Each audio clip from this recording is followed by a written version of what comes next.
Hello, a very good evening. It's 7:04 on LBC. I'm Iain Dale, here with you until 10. Now, I want to spend the next hour talking about the small boats crisis because Shabana Mahmood, the Home Secretary, she has come to a new agreement with the French. Now, bear in mind that this is not the first time this has happened. And I am not a cynical person by nature. OK, I am a bit. But I don't think that we have had, shall we say, the benefit of the previous deals where we have paid the French hundreds and hundreds of millions of pounds to police the French beaches. And what has happened? The numbers keep going up. Now, admittedly, they are showing signs of declining at the moment, so that's a good thing. But this is going to cost the British taxpayer £662 million, and that's supposed to reduce the number of small boat crossings. So my question to you is will this make any difference when it comes to reducing illegal immigration to the UK? I don't blame you if you would be a cynic on this, because I think over the past 5 years, we've all grown cynical about this sort of thing. But the fact remains that if the French don't play ball, if they don't fulfil their part of the bargain, this crisis will never, ever be solved. Now, they did. When we had all of the Calais encampments, the jungle, I think it was called, wasn't it, where people would come across on the cross-channel ferries underneath, or on Eurotunnel underneath a lorry, that was solved with the cooperation of the French. That did cost us money to solve, but it was well worth it. Do you have any confidence that history can repeat itself here? 0345 6060 973. Well, LBC's political editor Natasha Clark has travelled with the Home Secretary to northern France for the signing of this agreement and joins me now with the details of what's in it. Natasha. Good evening to you, Iain. I've been spending the day with the Home Secretary here in northern France. We've seen a detention centre the government promised back in 2023. They hope that when it's open, which they say will be later this year, it will help hundreds of migrants who are here illegally and trying to cross the channel be returned back home. The government's just signed a new multi-year deal with France. Britain will be paying them more than £600 million over 3 years in a bid to try and cut the numbers. But Iain, this is the third one that Britain has signed so far, and critics say it is just not worth the money that we're paying them. I put that to the Home Secretary earlier on today. Here's what she had to say. I appreciate it's a lot of money, and one of the things I'm very clear about is that this deal has to represent value for money for British taxpayers. That's why I didn't sign the agreement immediately, because I wanted to drive a hard bargain and get the best possible deal for British taxpayers, and that's why I'm so pleased that within this agreement we're going to see a 42% increase in law enforcement. That's many more police officers that will be on the beaches here in France, and we'll have a better mix of the skill sets and capabilities of different types of officers. So in addition to, if you like, ordinary police officers, military reservists, intelligence officers, we will also have specialist units with specialist capabilities, including riot police, who are much more trained in handling large numbers of people, including people who may well be violent as well. So the range and the mix of people that will now be working in order to disrupt and prevent boat crossings is much better, and that does represent a stronger deal for the British people. So good value for money? I think it's good value for money, but we also have flexibility in this agreement. So yes, we are paying more, but we're only going to pay for the things that we know work. And if something is not working, we will not fund it, and we will assess that alongside the French as the deal progresses. Where we can see a tactic making a difference, we will invest in it. Where it's not, we will not. But no targets? Look, I don't want to put a specific number. Of course, I want to drive down those crossings as much as possible. But, we've had a lot of people set a lot of targets in the migration space. I think that it really kills public confidence when those are not met. And one of the things that we're trying to control for is what we know happens on the beaches. But of course, the demand is not something that's in our gift. And this is not an environment that we are entirely, able to dictate to. So we have to respond to the way in which the people smugglers are changing their business model. But again, the flexibility in this agreement allows us to be able to adapt as quickly as the business model of the people smugglers adapts as well. So that flexibility, I think, puts us in the best possible position to drive down the number of crossings. And it's true, Iain, that £500 million of this new money is not dependent on any conditions at all. But £160 million of it will be, and that is some of it which could be lost next year if the French do not fulfil fulfil their sides of the bargain. Now, we don't have any targets for that. We don't exactly know what success looks like. The Borders Minister wouldn't tell us earlier today. Shabana Mahmood would not tell me earlier today. And as you heard just there from the Home Secretary, she said she doesn't really want to put targets in this area. She says the public are tired of this on migration, as of course we've had for many years and many prime ministers. Now, what's in this new deal? It's going to see more of what we already knew and what we've already been seeing on French beaches, so drones, helicopters, new equipment, more patrols, in a bid to stop migrants from making that very dangerous crossing that I've just seen for myself on a beach just a few miles away from Dunkirk. And also, Iain, British taxpayer cash will be used to fund a new detention centre. As I say, I looked around it this morning. It's a building site at the moment, but it's meant to be up and running by the end of the year. Iain, I'm incredibly sceptical if it will be, but look, let's see. And if and when it is, it will see British taxpayer money used to try and remove people who are here illegally and trying to cross the channel for the first time. So essentially the Dublin Agreement by the back door, as it were.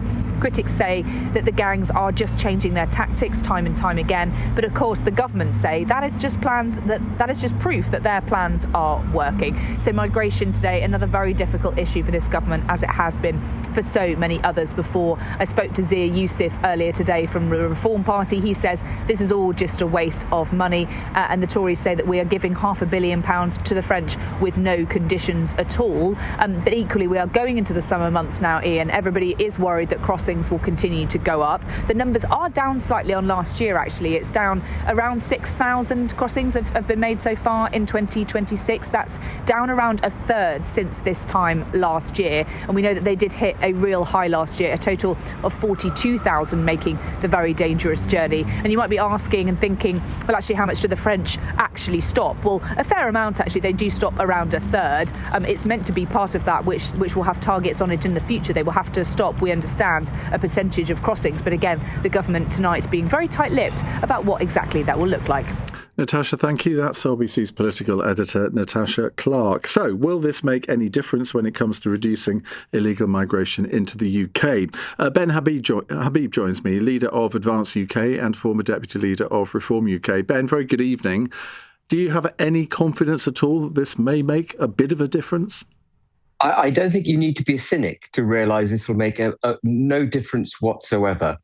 We started paying the French money to enforce their borders back in 2018. We started in the low single digits millions, and every year the number of people has gone up. And every time the number of illegal migrants has gone up, we have increased our payments to the French. The French have realised that the more illegal migrants they send us, the more money we're prepared to pay to try and solve the problem. There is a distinct moral hazard here, which the government has fallen into and which the French are exploiting. I'm sure you're absolutely right, Iain, when you say champagne cocks are popping in the Élysée Palace. We've just enriched the French by at least 500 million, probably 660 million, and got absolutely nothing in return, with the exception of 40 or 50,000 illegal migrants crossing the channel in the forthcoming year. Shabana Mahmood, it was very interesting to me, Shabana Mahmood would not be drawn on a target for the reductions. There is only one target that this government should be targeting, and that is zero illegal migration. No amount of illegal migration is acceptable. These people are breaking international law, they're breaking British law in order to come into our territorial waters and then across onto our shore. That is unacceptable. What do you make of the fact, though, that crossings this year so far, OK, we're only 3.5 months into the year, but they're down by 33%. What has caused that drop? Well, the weather is a much bigger determinant of the number of people which cross the channel than anything else. I haven't done an analysis of the weather patterns, but I do know, I'm sure you saw this in the last week, it's been revealed that actually French border force is going to Belgium, to the edge of Belgian waters, which is now, Belgian shores are now being used by illegal, would-be illegal migrants and their smugglers as the launch pad for people into the channel. They're crossing from Belgian waters to French waters, where they're met by French border force and then escorted to British territorial waters. The French are actually acting as a guardian of illegal migration starting in Belgium, through their waters into British waters. If they were in good faith, they would direct those dinghies back to France. They wouldn't be escorting them into our waters. The French, like in so many things, generally, but specifically with the British, are in bad faith.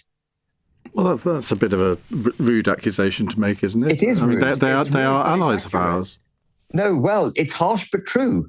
And you will remember very well, Ian, the animosity with which Macron treated the legitimate right of the British people to vote to leave the European Union. He regarded it as an affront to the project that he was so proud of. And he said he would do everything in his power to make our exit difficult, even though that was an entirely legitimate vote that we had. They are muscular in enforcing their sadly, the rights given to them by Boris Johnson to fish in our waters. They will impound British fishing vessels if we edge anywhere near where we're not meant to be. And they will threaten to cut off electricity to Jersey if they can't fish in our waters. These people are antipathetic to British interests. The French are antipathetic to us. And the approach that they're going to take to illegal migration is to exploit the stupidity of Shabana Mahmood and others in government who are prepared to spend hundreds of millions of pounds on achieving square root of nothing. I don't know if you've been following this case in Brighton. 3 asylum seekers have been found guilty over the rape of a woman on Brighton Beach. They had all lost their case for asylum, and yet they were still in this country. I mean, I cannot understand how, it doesn't matter whether it's a Tory government or a Labour government, how on earth, if you lose your appeal for asylum, surely you should then be detained in a secure centre and deported back to from whence you came. Why is this not happening? Well, because we are hijacked by a European Convention of Human Rights brought into the body of British law through the Human Rights Act, which effectively puts a protective blanket around criminals. We are incapable now of distinguishing between victims and criminals. The victim has already been victimized, if you like, by the rapists. But when these criminals go to court, they get the full protection of British law rather than the court's understanding that these people are barbaric. Those 3 men, if Shabana Mahmood had taken a leaf out of my approach to this problem, those 3 men would never have been in the United Kingdom in the first place. The problem is they see the crossings across the Channel through some kind of false humanitarian prism. There's nothing humanitarian about allowing loads of young men, tens of thousands of young fighting age men about whom we know nothing, coming from parts of the globe which frankly are barbaric, coming to our shores, welcoming them into the bosom of the United Kingdom and allowing them to assault civil society. That woman who was raped by 3 men who filmed it, they did and said repugnant things to her while they raped her. Her life is ruined. And that's because our government's not doing its job. The civilized approach here is to intercept those dinghies as they seek to enter British waters. The hell with the French. Intercept those dinghies as they seek to enter British waters and make sure they are not allowed to come on shore. Turn them round and make sure they go back. Well, if it was that easy, it would have been done already, wouldn't it? No. That's Ian. I'm afraid I disagree. We have no will. We have no desire to even try it. Mahmoud and her predecessors see this, as I say, through a humanitarian prism. The minute they start seeing this as an assault on the United Kingdom, they might then come up with the right answers. Okay. Ben, we have to leave it there. Thank you very much indeed. That's Ben Habib, leader of Advance UK. I mean, this in so many ways beggars belief that we are giving the French all of this money. We can't quantify the return. We don't know what targets have been set. Shabana Mahmood, she talks a good game, doesn't she, on immigration generally. But we're going to have no measure to really, no yardstick to measure this by, apart from the fact that we already know that crossings this year are already 33% down on the same period last year. I'm not going to say we should rejoice at that, but that has to be at least partial good news. And Ben Habib is surely right there. I mean, in the end, you want to get to a point where there are 0 crossings. I'm not sure any of us can ever imagine that, can we? 0345 6060 973. It's 19 minutes past 7. Weekdays from 7 a.m. Why don't you get the Prime Minister on the phone and say, come on, Sakir, we've actually got to show some action here. Straight to the point. You're going backwards. Nick Ferrari at breakfast on LBC. This is not a one-off incident. Listen on our free Global Player app or the LBC app. Download it now from your app store. LBC. The following is from TfL. My name was Luna, like the moon. I was 2 days short of my 17th birthday when I was killed. My killer wasn't a bad man. He had a rescue dog called Frank and rang his mum every Sunday. He wasn't a speed freak. He just thought it was okay to go a few miles an hour over the limit. But that was enough to knock me off my bike and kill me. Speeding injures or kills over 1,000 people in London every year. Slow down. To the Mayor of London and TfL, every journey matters. Oh, you want weight loss advice? Weight loss? Actually, what you want to do... I got my weight loss secret from my mother, who got it from her mother's My tip weight is... loss. No, forget that. You just keep dancing. Dragon fruit. Podcast. Advice. Or you could go to MedExpress. MedExpress. Healthcare without the noise. Go to medexpress.co.uk/weight loss. Ali 60mg hard capsules contain orlistat for overweight adults with a BMI of 28+. Follow a reduced calorie, low-fat diet. Always read the label. I'm Will Buxton. I'm Naomi Schiff. I'm David Coulthard. And I'm Jolie Sharp. This is Up to Speed. Available every Monday and Thursday on Global Player or wherever you get your podcasts. Your time is valuable. Your perspective should be too. The Economist cuts through the noise with the stories that truly shape your world. How can you believe that a new regime won't crush you just like the previous one? Online scams are stranger than they've ever been. When the world's turned upside down, know which way is up. Read, watch, or listen to The Economist. This is LBC with Iain Dale. Call 0345 6060 973. 21 minutes past 7 on LBC. Steve Smith joins me now, Chief Executive of the refugee charity Care for Calais. Steve, good evening to you. What do you make of what Shabana Mahmood has announced today? Well, I think you and I agree on one thing about this, and I agree also, which is unusual, with Ben Habib, that you don't need to be a cynic to work out that this is yet another gimmick that isn't going to work. It's yet more shouting about deterrence, but we're not going to see any activity on the ground. What are the metrics? I'm not surprised that Shabana Mahmood avoids answering the question about what the statistics are, what's the measure of success, because she said, the people before have said what the measure of success is going to be, and then they've been effectively, I'm paraphrasing, found wanting. Well, she knows that this isn't going to succeed, so she's obviously not going to give any measure of success right now. So what, if you were negotiating with the French, what would you be negotiating? I wouldn't continue bashing my head against a brick wall, doing exactly what's being done over and over again with no palpable outcome. We see people drowning in the Channel. We'll continue to see people drowning in the Channel. And all that will happen by putting more people on the beach, more security forces on the beach, is that the people smugglers will change their tactics. We're already seeing them move further along the coast. We're seeing them move further into Belgium. They will just adapt to whatever's happening, and this will continue. But what they will do is take more dangerous routes. The routes across will be longer. The launch sites will be more dangerous. The only way to knock this on the head is to ensure that illegal crossings don't happen and that the only crossings are safe routes. It works for the Ukrainians. Ukrainians started to build up in Calais at the start of the war. Safe routes with visas to travel were put in place for Ukrainians. They were brought into the country, and there are no Ukrainian deaths. You never see Ukrainians crossing the Channel using the people smugglers these days. That's the only way to solve this. Well, in opposition, a lot of Labour politicians put that very case forward, including, I think, various cabinet members. They've been in power now for nearly 2 years, and they have done nothing about safe routes at all. The very thing that they criticise the Conservatives for not doing, they're not doing themselves. Do you hold out any hope that that policy might change? Sadly, none at all under the current regime, because unfortunately they've gone too far down a route and lost the ability to claw it back.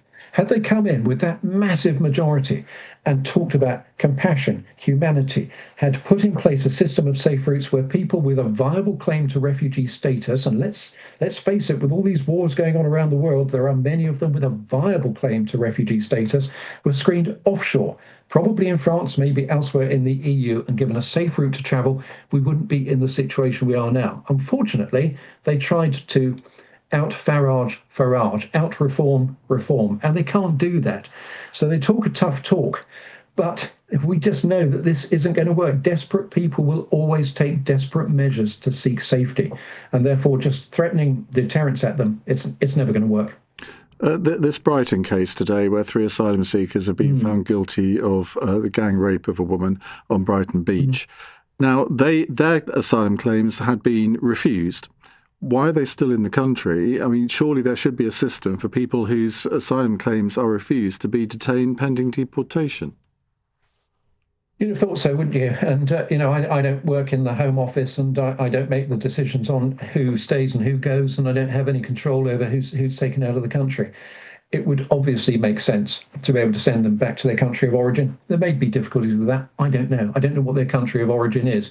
If it's somewhere like, I don't know, Iran under current circumstances, who knows? It could be incredibly difficult. But, it's absolutely deplorable. But let's face it, we're only talking, 2 or 3 individuals out of how many are going through the system at the moment? It's probably something like 100,000 in the system at the moment. So it's a tiny number. We shouldn't smear everybody with the same brush, but it is absolutely appalling. And of course, I would like to see them return to their country of origin. Of course I would. But I also recognise there may be difficulties in doing that. Well, one's from Iran, and I think 2 were from Egypt. So, I mean, Egypt, I've never regarded Egypt as a country. I mean, it may have a semi-dictatorial regime, but it doesn't strike me as a country that we ought to be taking asylum seekers from.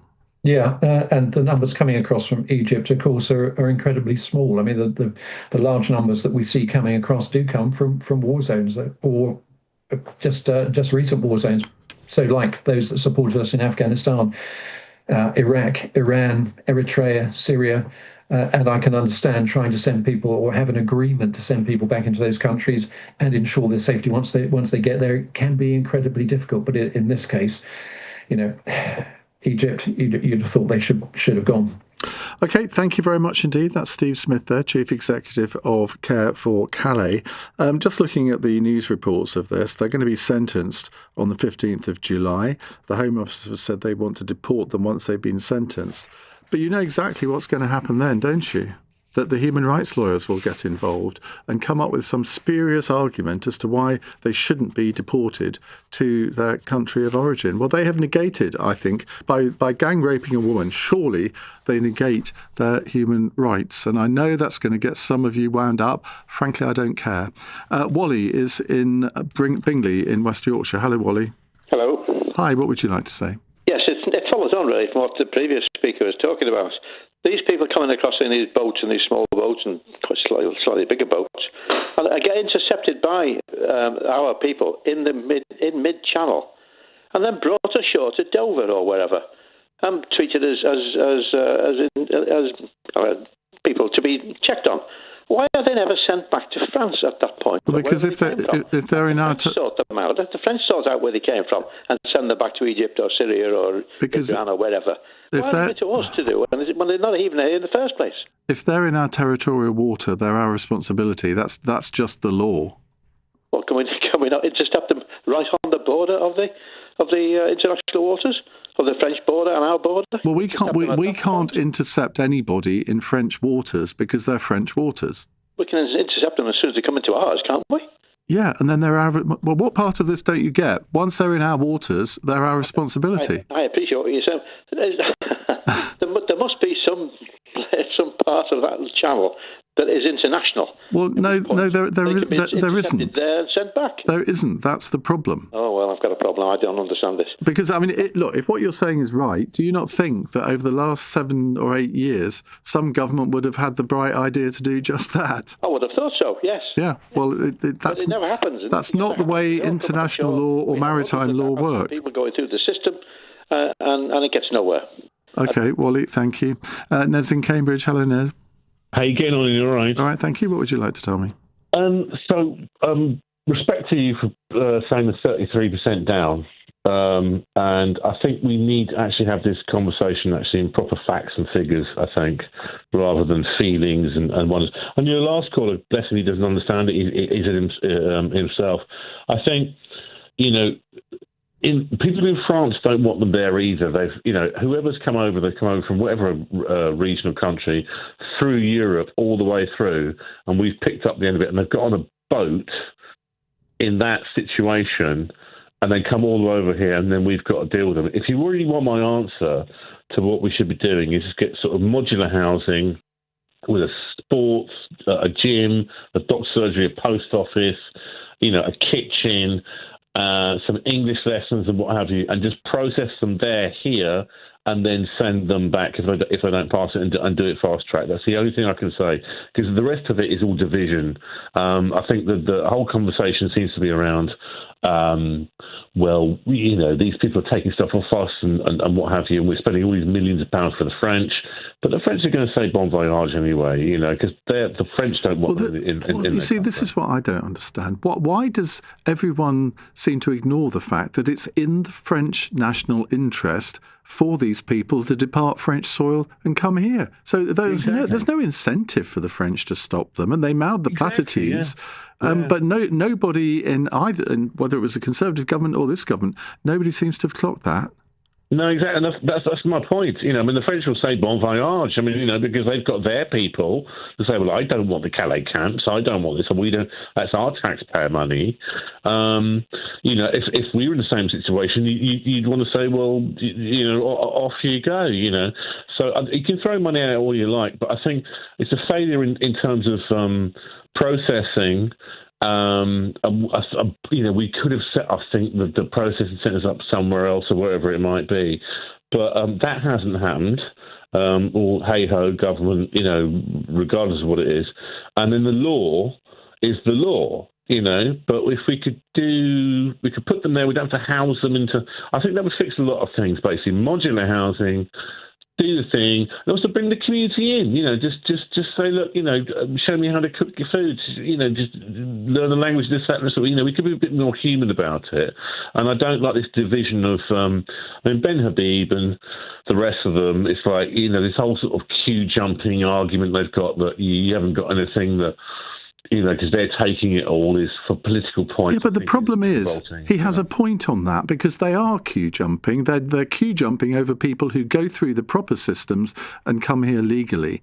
And you see, there are a lot of people, and they are predominantly on the hard left of British politics, effectively want open borders, and they think that anybody who comes here effectively should be allowed in. And we can't have a system where our borders aren't controlled. And I agree with you. As we spoke before, our politics are very different, but I think we're also on the same page. It's like if we have the centres and what have you, and actually put them on. Modular housing is very cheap to do, right? In my view, that would solve our entire housing crisis. But that's another story, Ned. Thank you very much indeed. We have to go to the news headlines on LBC at 7:32 with Matt Hewitt. Police investigating an alleged rape which brought about angry protests at Epsom in Surrey have said in the last hour no sexual offence occurred and they're closing the investigation. Surrey police had a report that a woman had been raped near a church after leaving a nightclub in Epsom. The government says it wants to see police removing hundreds of migrants from French beaches every year under the latest Channel Crossings deal. The Home Secretary, Shabana Mahmood, has signed a 3-year, £660 million agreement with France with a clause to claw some of that back if the new measures don't get results. And a man's been jailed for at least 23 years for deliberately infecting other men in the Newcastle area with HIV. 43-year-old Adam Hall's been convicted of GBH and 5 counts of rape after a court heard he hid his HIV status from partners, stopped taking his medication and had unprotected sex. LBC weather. A dry night ahead with clear spells, breezy in the southwest, lows between 1 and 10 degrees. This is LBC. Right, who's all in for Cancer Research UK's Race for Life? Sunday Leaguers, dog lovers, beat clubbers, banker dancers, baby ravers, potters. Whether you walk it, jog it or run it, go all in against cancer. all in to help fund life-saving research. Sign up to your local 3K, 5K, 10K or Pretty Muddy event from just $14.99. Search Race for Life. Prices vary by event distance and participant age. Fever Tree Mediterranean Tonic Water. Who are you? Usually the mixer, the T in G&T, but your delicate fragrance, hints of lemon thyme. When the tea's this good, do you even need the G? Fever Tree, straight up or mixed. It's a matter of taste. What's the best present you ever got for your birthday? I bet it wasn't as life-changing as £1 million. Every week with the birthday draw, there's £1 million to be won. And you can enter from as little as £1 or via post. Enter by midnight on Sunday and your special day could win you £1 million. Visit thebirthdaydraw.com. Is it your lucky day? From Global and ITV. 18 plus, UK only, no purchase necessary. Go all Irish to France with great low prices. With Irish Ferries, you can for less. Irish Ferries, see travel differently. T's and C's apply. Iain Dale on LBC. 7:35. We'll come back to your calls in a moment, but let's return to that story where 3 asylum seekers have been found guilty over the rape of a woman on Brighton Beach in what was called a cynical, predatory and callous attack. Let's get more details on this from Emma Core, LBC's South East correspondent, who was at Hove Crown Court for today's verdict. Emma.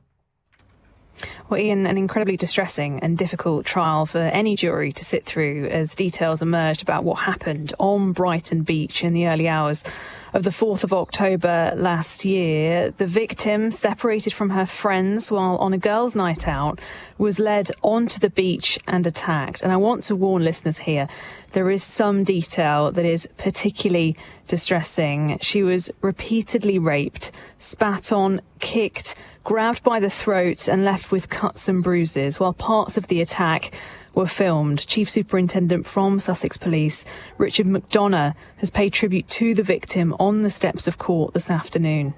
This young woman has shown incredible strength to report to the police, support our investigation and give evidence in court in extremely difficult circumstances. I cannot commend her enough. 26-year-old Iranian national Abdullah Al-Mahdi, 25-year-old Egyptian national Ibrahim Al-Shafei, who both arrived in the UK by small boat 3 months before this happened. Each continued to deny 2 counts of rape throughout this trial, while 20-year-old Karin Al-Danasert, also from Egypt, denied 4 counts of rape as a secondary party, encouraging it by his actions at the scene, including filming it. The jury, though, finding them all guilty on all counts today. And we saw in court some of the footage taken on the beach during that attack, including one video showing Mr. Al-Shafei smiling and gesturing to the camera.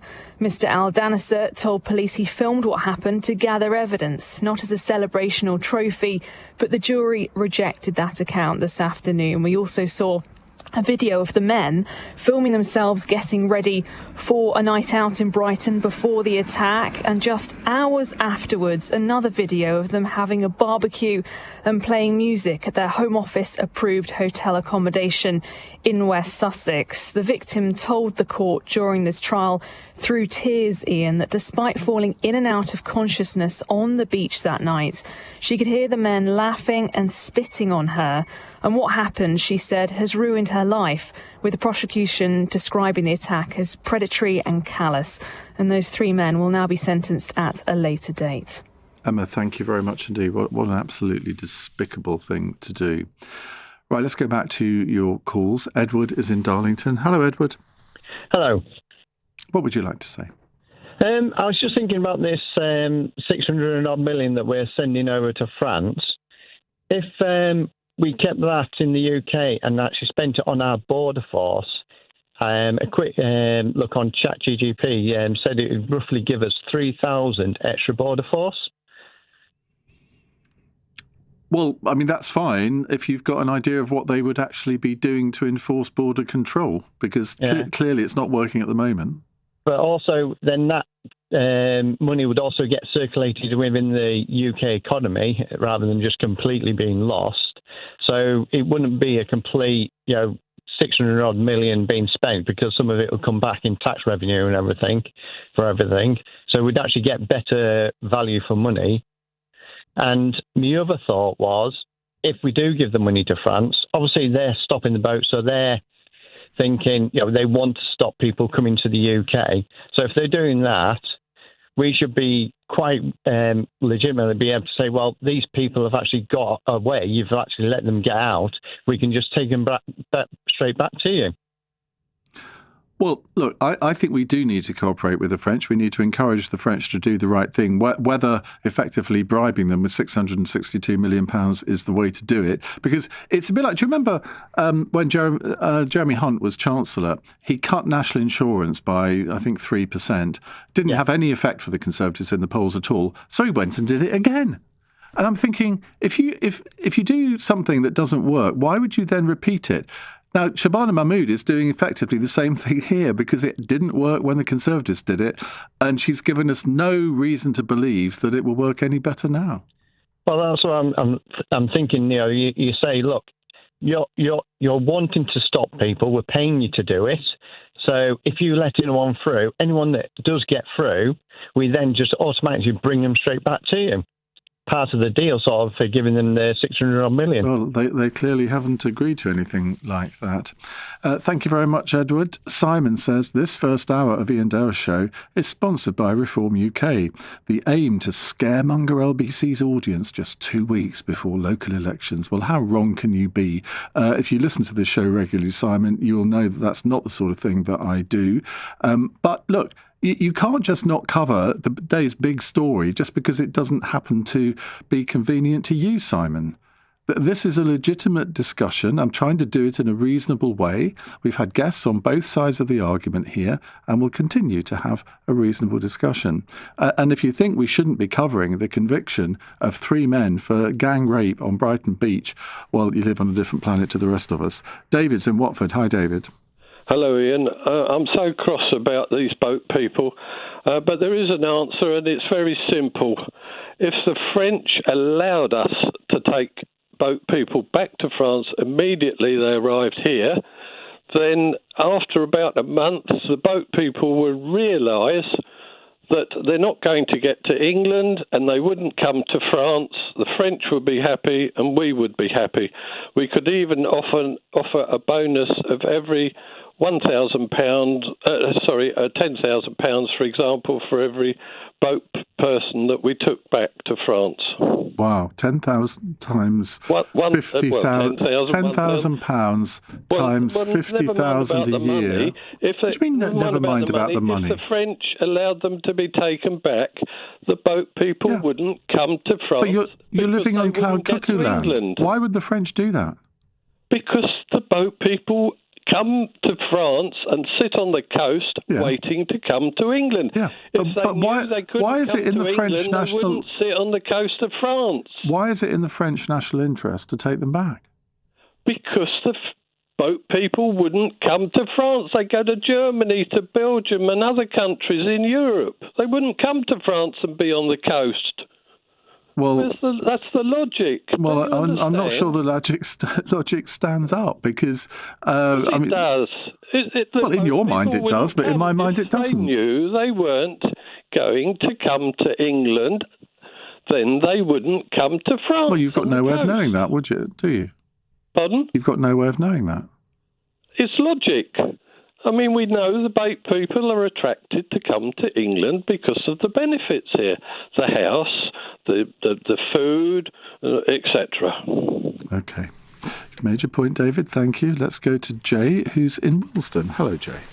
Hi, Ian. Thanks for taking my call. Just on that last point from your last caller, that they come for benefits, that's absolutely nonsense. They come to work and it gives them a better life. That's the simple reality. All the evidence shows that. Anyway, my substantive point was, I think there is a solution to this, and that is that we don't need to pull out the ECHR. The Labour Party will find that politically untenable. Certainly the left flank of their party will find it untenable. So what we do is we stay in the ECHR, but we disregard the parts of the ECHR which we're bound by in the sense that we deport and remove illegal migrants like these 3 individuals today that we're hearing about in the news. We just deport them without regard to the ECHR. What will then happen is the Council of Europe will fine the UK. We suck up that fine. In the grand scheme of things, it's a negligible amount, a drop in the ocean compared to the billions it's costing in asylum accommodation, the 636 that we're hearing about today with France and so on and so forth. So we suck that up. It happens again tomorrow, we suck it up. It happens again next week, we suck it up. Negligible amounts. After a certain period of time, whether it's 6 months, 12 months, 18 months, 24 months, the message will get home to illegal migrants. Actually, the UK's not going to respect our ECHR rights. It's not worth it anymore. I think that will make a concrete difference to the mindset of illegal migrants coming to the UK, whilst we still maintain our position within the ECHR. Make sense? It kind of does make sense, and I'm trying to struggle to remember some of the details of this, but I'm pretty sure, but I'm not going to sort of die in a ditch for this, but I'm pretty sure the German government recently passed a law on this issue where their law supersedes the law of the European Court of Human Rights, and there was a discussion about whether we should do something similar. Now, it's kind of almost tantamount to what you're saying in a way. And I mean, I think that ought to be something that is looked at. But I'm not a lawyer. I'm not an international lawyer. So I don't quite know how that would work. But that was certainly debated a few months ago. Yeah, likewise, I'm not a lawyer, but there is a precedent for this where other countries, certainly Italy, and I think some of the newer members of the ECHR, I think sort of the East European countries that joined more recently, they have disregarded the ECHR and they've been fined. Yeah. But they've essentially stuck 2 fingers up and said they're going to continue. And also, pay the fine. Germany has now got an agreement with Afghanistan where they effectively send plane loads back. So if Germany can do that, then why can't we? Yeah. It's essentially like, Ian, the analogy is, it's a more trivial analogy, but the analogy is, it's like when you park somewhere that you're not meant to park, you just think, I'll just pay the fine and park as I please, and I'll do it again tomorrow in the same borough and again the next day because the fine is so negligible, I don't care. And we do the same thing. We say we don't care about the ECHR laws that we're bound by, we'll just pay the fine. OK, thank you very much indeed. Many of you are mentioning the Dublin Agreement, saying, well, if we hadn't left the EU, then we could just return all of these asylum seekers back to France. That is simply not true. The Dublin Agreement never worked. In the last year of the Dublin Agreement, how many asylum seekers do you think we actually returned to different countries under that agreement? Just think of a number. 13. So, I mean, you might, in theory, have a point, but it never worked in practice. That was the problem. 0345 6060 973. What do you make of this new agreement that Shabana Mahmood, the Home Secretary, has struck with the French government today? On cross question at 8, Gawain Tola, member of Reform UK's decision-making board. Jovan Owusu-Nepal, Labour candidate in the 2024 election. He now presents the podcast Who's Left. Benedict Spence, the writer, political and social commentator. And Lucy Beresford, psychotherapist and broadcaster. They'll be here to answer your questions from 8. The lines are open now. It's 7:47 here on LBC.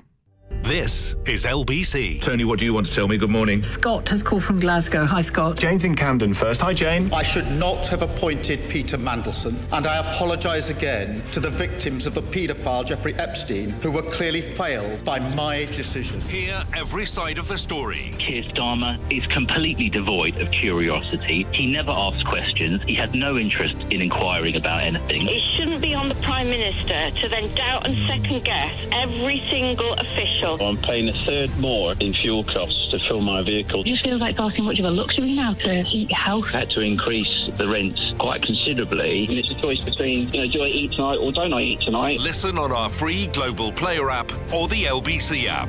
LBC, leading Britain's conversation. Switching to Vodafone full fibre broadband is now as easy as pie. Ooh, freshly baked. It's a walk in the park. Hello, little fella. It's like taking candy from a baby. Come on, as if I'd do that. With One Touch Switch, it's easy. We sort everything out for you. We even contact your current provider. Plus, we'll help towards leaving fees. Switch today to full fibre broadband with Vodafone. Up to £200 credit to cover leaving fees. More information and terms at vodafone.co.uk/broadband. Experience. It's knowing when something is worth waiting for and when it isn't. That's why Saga Health Insurance offers unlimited GP appointments whenever you need them. With a choice of flexible plans, prompt tests and treatment, your health is taken care of. And right now, you'll get a £250 gift card when you take out Saga Health Insurance. Search Saga Health Insurance for a quote today. Start a new policy before the 28th of May. New customers over 50 only. Terms and conditions apply. Dan's in. Jen's in. Tom, Alice. Looks like everyone's on board. Oh, and Jess. Tell Jess to meet us at the train station an hour earlier, though. She's always late. Make it happen with South Eastern Group Save. Save 1/3 on the price of train tickets when you travel at off-peak times in groups of 3 to 9 adults. Buy direct from our app or website with no booking fees. Terms and conditions apply. Find out more at southeasternrailway.co.uk/group save. Southeastern. Listeners, we interrupt the airwaves to share an incredible discovery. The reason why Britain hasn't been so great of late is because the country hasn't been eating enough Weetabix. We must get to work in rebuilding Great Britain, Bix by Bix. By delivering Weetabix to whoever plans the traffic diversions, to delivery drivers who can't seem to find your house, and people who don't stack the dishwasher properly. To Britain, we must say, have you had your Weetabix? Iain Dale. Text 84850. This is LBC. 10 to 8. Here's an interesting text with a slightly different perspective. It says, there is only one way to solve the small boats crisis, and it involves addressing the elephant in the room, which politicians and the media refuse to take on. Immigrants and refugees are treated so horrifically in France that they feel compelled to take the chance on these small boats. That's the source of the problem. No name on this. I think there may be something to that, and I think it is something that a lot of people are reluctant to discuss. But you talk to anyone who has come to this country and lived in France as an immigrant, and they will tell you that it's some pretty awful tales, actually. And I think this is where sometimes we do ourselves down in that we keep being painted as somehow some sort of awful racist country, whereas actually I think generally, and of course there are exceptions to this, but generally I think we are a very tolerant and welcoming country. France, I don't think has that reputation among immigrant communities, but that may be a subject for another day. Let's go to Tofik in Maidstone. Hello, Tofik. Hello, how are you? Good, thank you. What would you like to say? Yeah, I'm just, there is a couple of points regarding these people coming over, which is the first point is the French are playing this as a card. The French government, they're playing it as a card for some reason, pressurising the UK government or whatever, the population, whatever. But the UK government can actually continue the conversation with the French government all along, trying to pressurise them, if they can, to stop these people, because the French can actually stop these people, but they don't want to. But But how can the British government... There is no political will in France to stop these people, because in some way they're saying, well, you can have a share of these people. You know what I mean? So that's the first one. All right, well, just on that, if you were the Home Secretary of this country, sitting down with your French counterpart, the Minister of the Interior, what arguments would you deploy to that minister to say you need to stop this? Yeah, well, the first thing I would say I'd question their practices on the borders of France. How come the police are standing there watching these people getting on the dinghy without stopping them? There is no action. If you're a good neighbour, you're meant to stop these people getting onto the high seas, because there is a risk of losing lives. That's the first thing. So there is no humanitarian action from the French side of stopping young kids getting on dinghies. So if the police in France are watching young kids jumping onto these dinghies, then obviously there is something wrong here. That's the first thing I would... Well, there absolutely is, and that there are examples of the French slashing these boats so they can't set sail. Why can't they do it to all of them? What do you mean? Well, the French police have basically got knives out and slashed these boats so the air comes out of them so they can't set sail. Well, if they can do that to some of them, why can't they do it to all of them? Yeah, well, this is what I'm saying. I'm saying why don't the British politicians question these practices that we can see all of us on television when investigative journalism. Well, I suspect they have, but all they get is a Gallic shrug in response. Well, I mean, I think the British politicians or the British government has to just carry on pressurising French politicians to do something about it. And at some point, they will have to do something about it, because I think it's a French card that they're just not willing to do anything about it for some reason. I wouldn't know what the reason is, but I think there is no political will. And the other thing is about these people raping a girl who came over. Trust me, the numbers who are coming over, there's bound to be some people who are absolutely nuts. Some people who are absolutely, excuse my language, but, it's just there are, amongst these big groups, there's going to be a tiny percentage of psychos, people who are criminals. So we're gonna suffer the consequences. There's no doubt, and it's happening worldwide. If there is a big group of people like the Syrians in Germany, there has been terrorist attacks. It's part of the whole thing. If there is no immune thing from this kind of thing. It's just, it's unfortunate. It's really bad that what happened to this girl. It's sick, actually, but from the outcome of wars, that you're going to get people with terrible psychological consequences and terrible consequences like this. You know what I mean? So okay, all right, Tawfiq. Thank you very much indeed. Rob says, Iain, I'm amazed you are still encouraging every head case in this country to spew nonsense, pie-in-the-sky ideas. I'm not encouraging any such thing. I'm encouraging people to give their views. Why not discuss Cat Little's evidence that exonerates Keir Starmer? Well, you see, you can't win, can you? Because some people say, well, I can't believe you're not talking about the Mandelson vetting scandal tonight. And yet if we were, my text screen here would be full of people saying, oh, this is just a Westminster bubble issue. Why are you still talking about this? And Cat Little's evidence did not do what you said, Rob. There are various aspects of it which essentially supported Sir Ollie Robbins' view of the world. But anyway, I don't want to get diverted onto that. You may want, if you want to phone in and ask a question on that uncross question, you would be very welcome. Vishnu is in Ealing. Hello, Vishnu. Hi. Iain, hi. Sorry. Yeah, just a quick one while you touched the Mandelson affair. Actually, the FT, I don't know if you remember, but the FT had a big article and then they interviewed Starmer and told him about this, and Starmer told FT to F off basically because they have a fixation on Mandelson.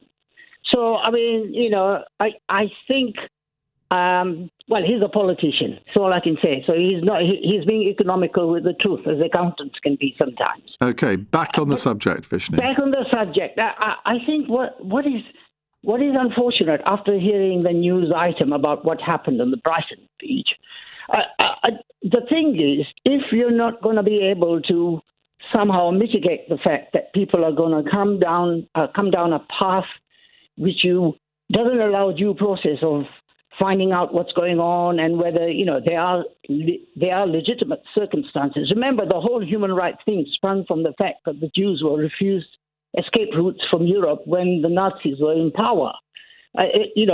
And there were 250,000 in the camp when they were defeated with nowhere to go because they had been shipped for a pan-European effort to ship them towards the German final solution.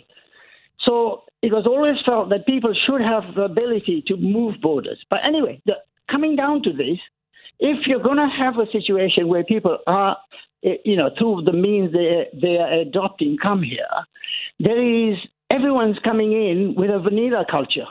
You cannot make the assumptions that they understand the social norms of the country, or rather what the construct of the social norms of the country are, just because they happen to turn up here. For example, if you go to the Middle East and you were to go to Saudi Arabia in a vanilla state, you would run foul of many things very quickly. In other words, you have an understanding of what is acceptable and not acceptable. I think there has to be, if you're going to have a situation where there is this, that there is an educational process to help them. I mean, they might be totally not had access to things that are, they might not have heard of evolution or women's rights or whatever. I'm not saying that the world has shrunk, but in many places, the cultural norms and the mindset could be very challenging. No, you make a very good point there, Vishnu. Thank you very much indeed. We have reached the end of the hour, but let me just read this one from Sergio, who says, "Of course you're not going to mention Rwanda. Ha ha, ha ha ha, ha ha ha." Thanks for that piece of insight, because we're actually talking about France today, not Rwanda. But you're right. I mean, a lot of money was wasted on that scheme, and I was always against it. So I don't know what point you're making there, Sergio. Not a very good one. Right, in the next hour on Cross Question, Gwaine Toler joins me, member of Reform UK's decision-making board, who's been an advisor to Nigel Farage for more than 20 years. Just imagine that. Jovan Owusu-Nepal, Labour candidate in the 2024 general election against Nigel Farage. He's now co-presenter of the podcast Who's Left. Benedict Spence is a writer and political and social commentator, and Lucy Beresford, psychotherapist and broadcaster. They will be here in just a couple of minutes' time to take your calls, 0345 6060 973. You can WhatsApp on that number, you can text 84850, and of course, you can watch us on Global Player, the LBC YouTube channel, and the LBC app. On your radio, on the LBC app, and Play LBC. Leading Britain's conversation. This is LBC. From Global's newsroom at 8 o'clock, police investigating a report of a rape near a church in Surrey have closed the investigation. The allegation led to a number of protests in Epsom earlier this month. Officers have concluded no sexual offence occurred. They say a woman suffered an accidental head injury after a night out, which led her to make a confused report. LBC reporter Fraser Knight has more. Surrey Police says, to be clear, we take every report of sexual offending seriously, and any such report is treated with sensitivity, and to do this, it's imperative that the appropriate time is allowed to complete a thorough investigation and support is given to the complainant. A 3-year deal's been done with France to reduce small boat channel crossings. The £662 million will be partly spent on sending riot police to French beaches. 3 asylum seekers have been found guilty of a sex attack on a woman on Brighton Beach after she became separated from her friends. They'll be sentenced at a later date. And Italy's sports minister says it wouldn't be right for them to replace Iran at the World Cup. An envoy from President Trump's reportedly suggested the Italians, who failed to qualify, could step in. In the city, the FTSE 100's closed down 20 points at 10,457. The pound buys $1.35 and €1.16. LBC weather, a dry night with clear spells and breezy in the southwest, lows of 1 degree. From Global's newsroom for LBC, I'm Daryl Jackson. I've looked after my kids since they were born. Now they've got kids. I still want to look after them. I don't want them struggling to make decisions about my money or my health if I can't. So we made a lasting power of attorney. Now, if I can't speak for myself, they'll speak for me. It's a weight off for all of us, isn't it? Yes, Mum. Lasting power of attorney. Search your voice, your decision. This is LBC from Global, leading Britain's conversation. Cross Question with Iain Dale. Hello, a very good evening to you. It's 2 minutes past 8 on LBC. Welcome to Thursday's Cross Question. On the panel tonight, sitting to my left, Benedict Spence, writer and political and social commentator. Next to him, Gwaine Toler, member of Reform UK's decision-making board, former advisor to Nigel Farage for 20 years. Get less for murder. To my right, Lucy Beresford, psychotherapist and broadcaster. And to her right, Jovan Owusu-Nepal, Labour candidate in the 2024 general election. And he's now co-presenter of the political podcast Who's Left. They are here for one purpose and one purpose only, to answer your questions and delight you with the soundness, the erudition of their answers. There's a task for you all. Good luck. I've never said that before. 0345 6060 973 is the number to call. You can text 84850 and watch us on Global Player, the LBC app or the LBC YouTube channel.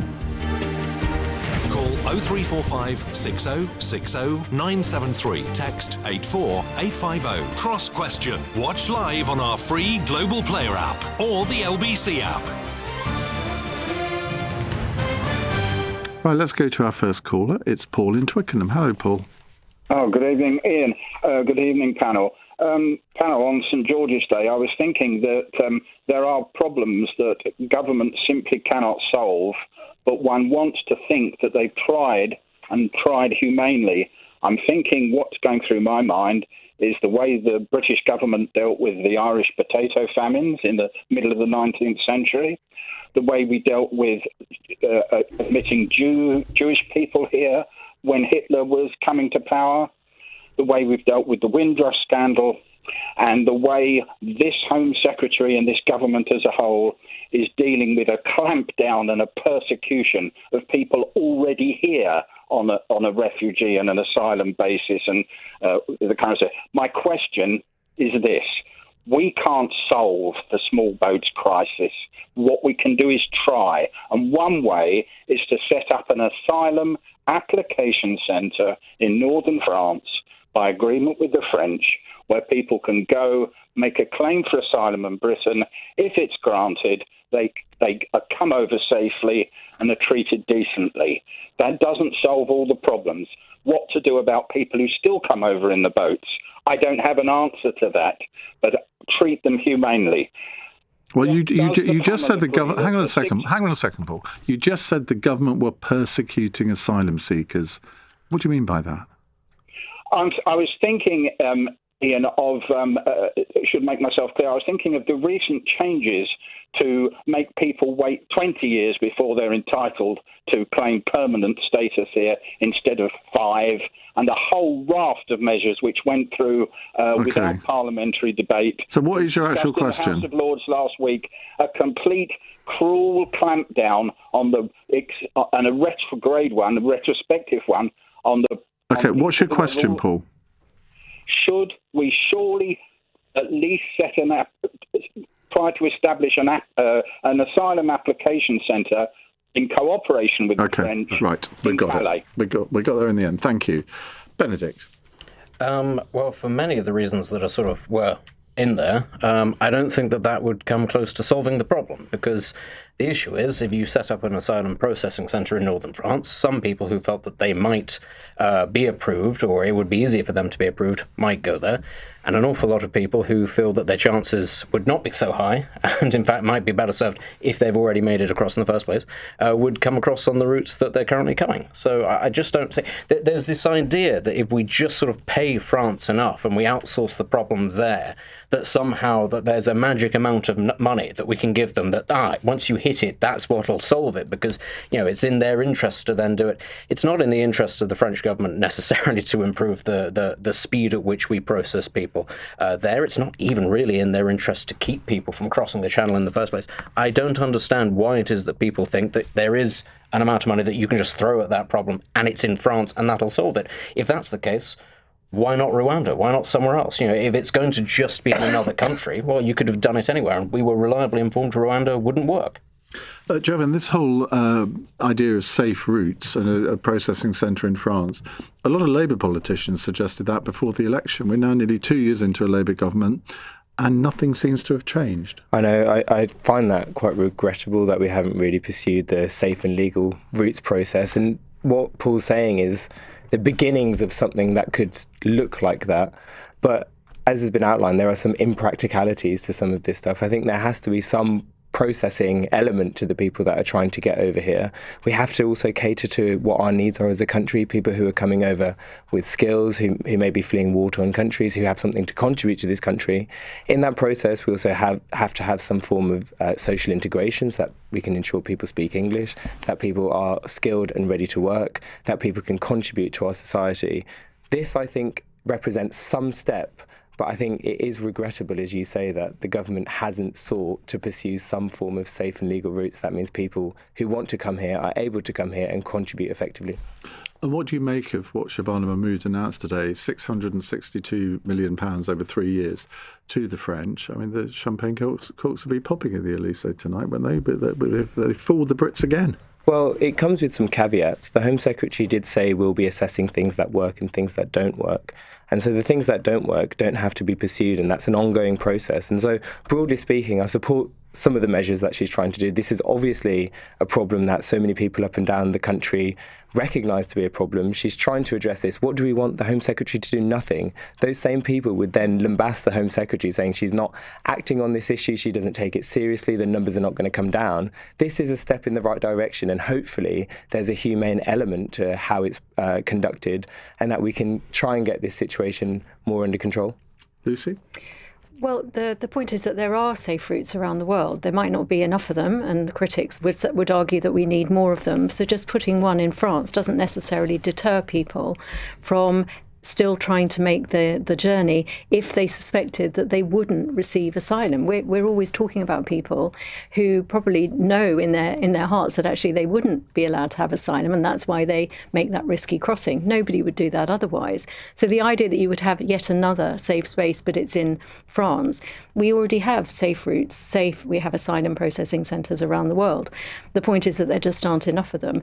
I think it's really important to recognise that politicians always want to be seen to be doing something, but at the moment what Shabana Mahmood is suggesting is just more of the same. It's more money, it's going down the same route, and as I think was said earlier on your show, where is the incentive for France to actually say, yes, we will support you in this, because they don't want to have these people on their soil either. Dwayne? I'm going to break a bit of consensus here, aren't I? I think that... That's why I left you till last. Yes, what Shabana Mahmood is trying to do is significantly an improvement. Just the idea you get a bonus for doing something. But 500 million of that is straight up exactly what we've had already. And it's just a performance-related pay at the end, a much smaller amount. Well, it has to be at the end, doesn't it? Well, they're going the first year of the performance-related pay they're going to get anyhow because they haven't tested against reality.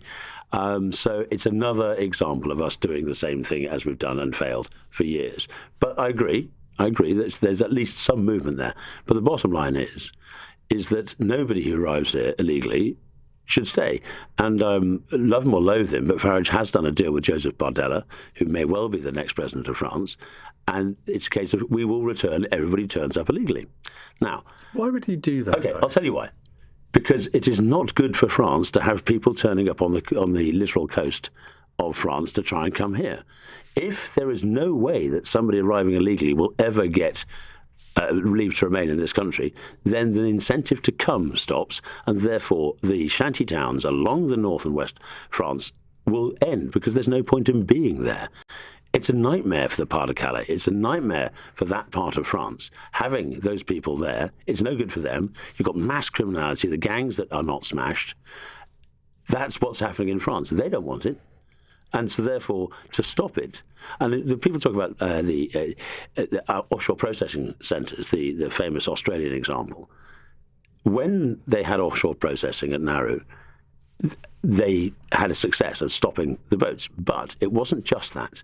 They also created a whole series of seaworthy craft that pick people up in the ocean, take them off their dangerous floaties and rubber boats, put them on seaworthy craft and take them back.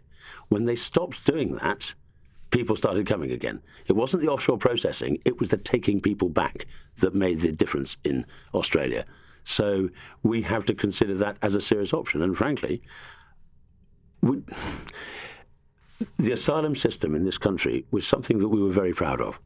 But the amount of abuse that it has received and taken has meant that the average person in this country is no longer willing to accept that. It's a shame. It's sadness. But that's the failures of governments time after time, year after year. Also, I think a lot of people now just view asylum seekers as one amorphous mass and a very negative mass. But that's because of dangerous. Those massive failures. And we've seen that in what's happened in Epsom, haven't we? Where, I mean, there've been protests of something that apparently never happened. Across the country, in places across Crowborough and Sussex and so on and so forth. The good nature of the people of this country has been abused for decades over this. They have voted for government that said stop it, and they have not stopped it. And so therefore, sadly, and it is sadly, that good nature... he mentioned, your caller, Paul, mentioned going back, say, the Ugandan Asians and the Huguenots and so on, and going right the way back. Yes, we've always been very welcoming to people with legitimate asylum claims. However, because of the abuse of that system, that welcoming nature has gone. It's a shame.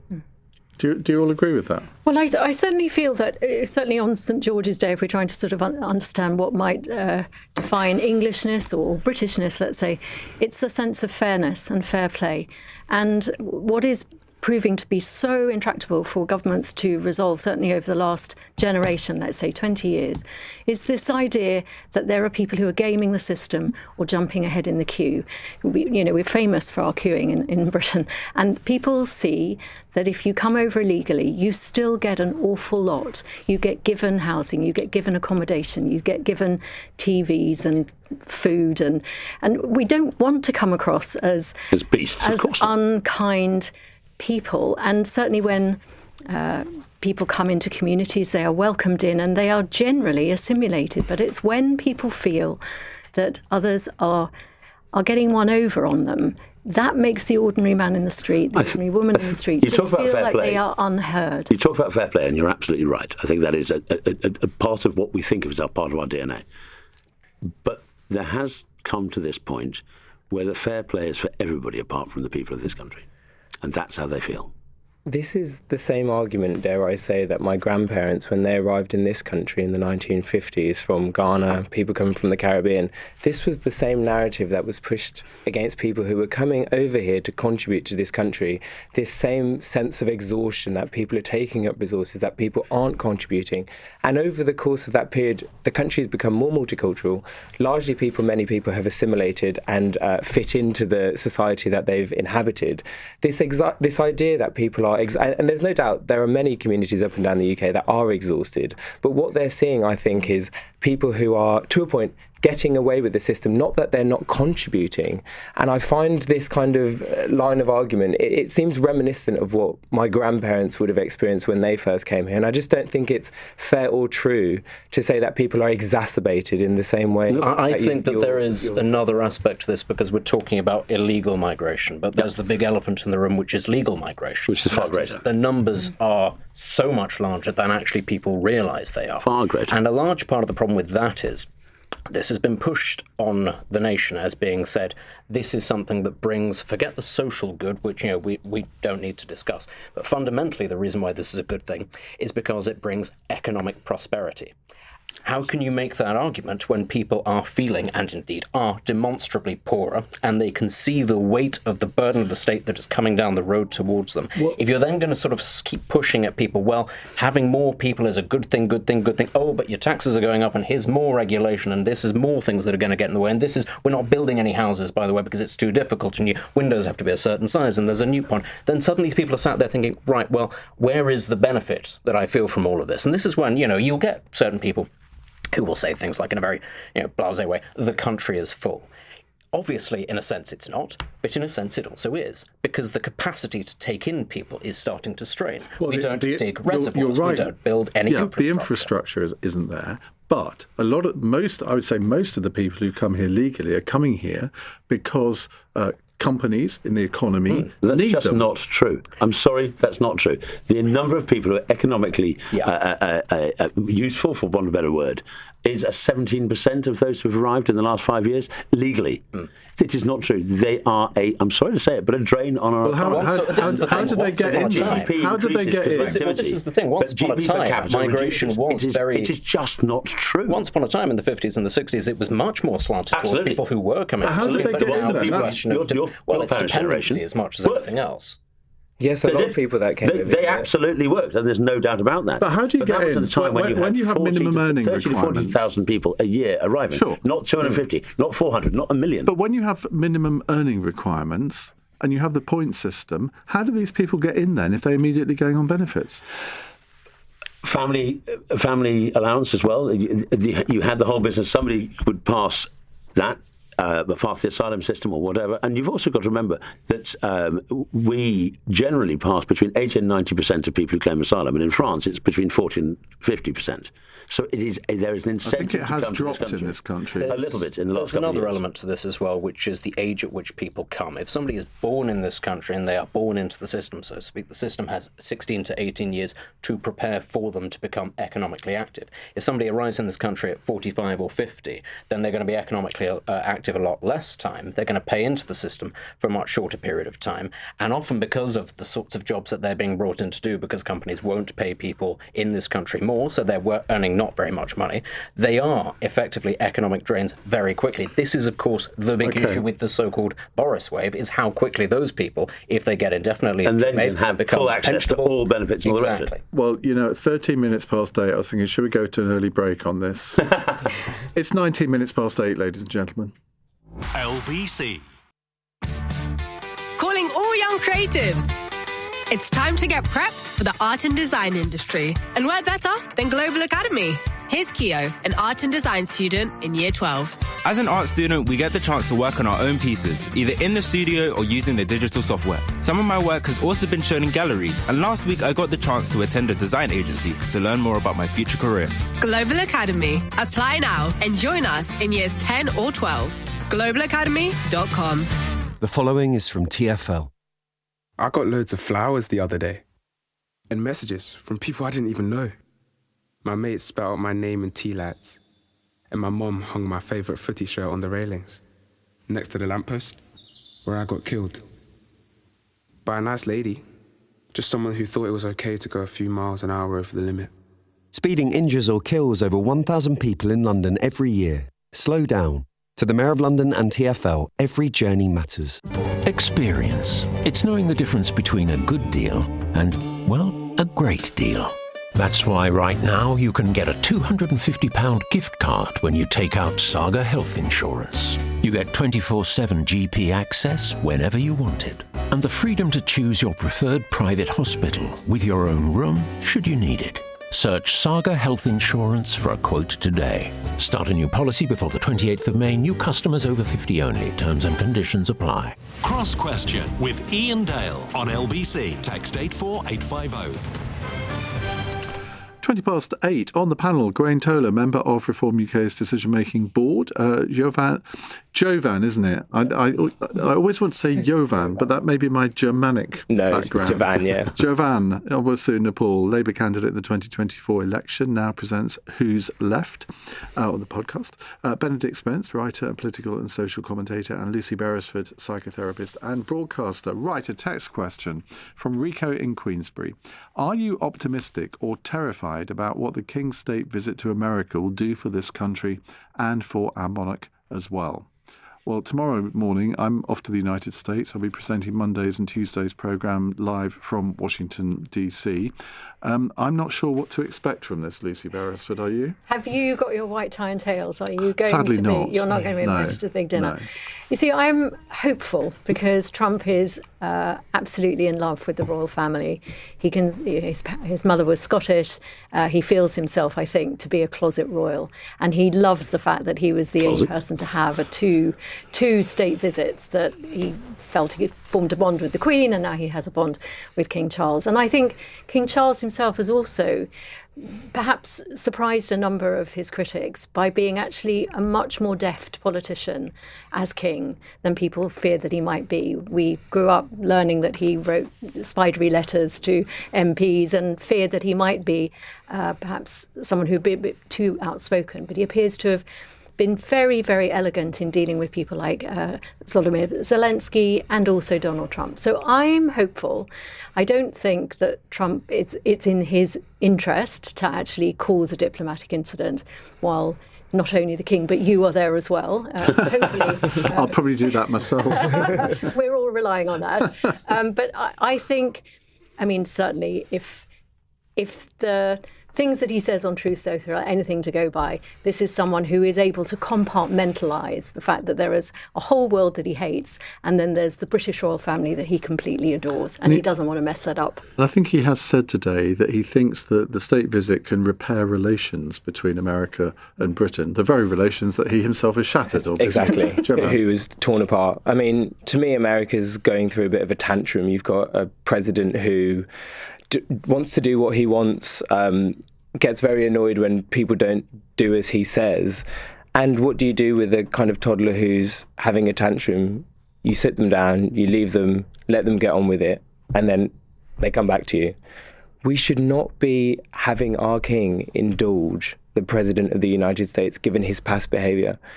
I don't know about you, but for me, I found his comments about the armed forces so deeply offensive that people of this country have fought and died for this country, and yet you've got the comments, the disparaging comments of the President of the United States referring to our British military personnel in particular ways. Which he sort of took back, but not quite. Not quite, exactly. And I think the fact that the poor king, I feel so sorry for him having to be sat there next to someone who has demonstrably offended so many people up and down this country, and that we're going to send him out. I think, you know what, maybe he just needs a bit of time out, and that we shouldn't be indulging him for everything that he wants. He can be a royalist all he wants. I mean, I'm a royalist, I like the monarch, but I don't get to go and see the king.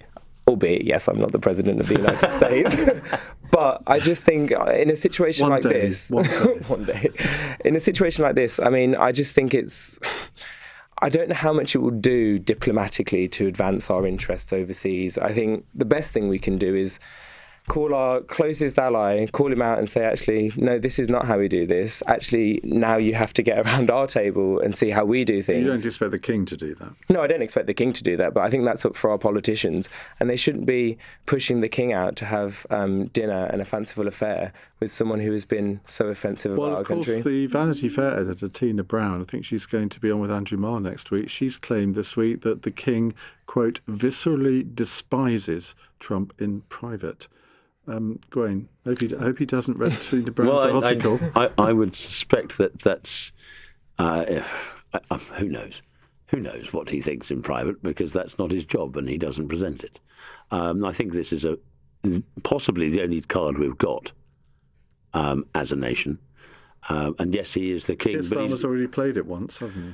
Yeah, and it sort of worked then, and it may well work this time. And there is no doubt that, as has been said previously, Trump does have this love affair with our royal family right now. And we're not in a vacuum here. Who was the ambassador to Washington? What's going on in British politics? Do you think the White House isn't aware of what's happening here? We've actually got a Trump card. We should use it. And the fact is that if we do have certain views that counter to the American views, be it in international relations or whatever, the king is an extremely useful trump card when dealing with America. The best we've got by a long chalk. Knowing Nigel Farage as you do, and you probably know him better than most, I mean, he's falling out of love with Trump a bit, isn't he? As he says quite often, and he's asked about this quite often, of course he is, which is basically... So, don't take him seriously. No. Take him basically, seriously. The guy is a friend and has been a friend for a decade, but that doesn't... I've got friends I don't agree with all the time. Absolutely, and I think there's a lot of what Trump's done in the last year that Farage is not particularly pleased with. However, that doesn't mean he ceases to be a friend. If you only are friends with people who agree with you 100%, you're a pretty dodgy sort, I would say. Benedict. I mean, I found the framing of the question interesting. Are you terrified or optimistic about the business? I thought, what on earth could possibly happen to make you terrified? And then I remember Donald Trump started a fight with the Pope the other day, so I don't think that the King of England would necessarily be out of his reach. The thing is, it's going to be the question. The Pope started it, didn't he? Oh, the Pope also You started by invading Poland. I mean, listen, the Pope's infallible, so we can ask him who started it. We'll get the answer. View. Yes. I think also in the view of Donald Trump's wife, but that's beside the point. This will do a little bit, obviously, to butter up the ego. The problem is the fundamental reasons why our two governments have had a dust-up aren't going away, and nothing that the King says can change that. The United Kingdom is not about to intervene in the war in Iran on the side of the United States. It doesn't have the capacity to, and it doesn't want to. Ultimately, also, it has become a particularly favourite topic of MAGA Republicans in particular to lambast the state of the United Kingdom and to use it as an example of where you don't want to go if you're in the United States. And they're not about to stop doing that. Our government is not going to sort of change tack radically and go on a particular bent that's going to ingratiate themselves to Donald Trump or J.D. Vance or anybody like that. So you're going to keep on hearing those kind of sniping. The next time something bad happens in the UK, Donald Trump will say how it's an example of how the UK is failing and probably have a go at Sadiq Khan or Keir Starmer. I just think that it's too good a piñata for him to hit. It's too tantalising. There are too many sweets in there for him to go, oh, no, the king has said, please lay off, so I'm going to. What about the idea, well, it's not an idea, it's a fact that the King is also King of Canada.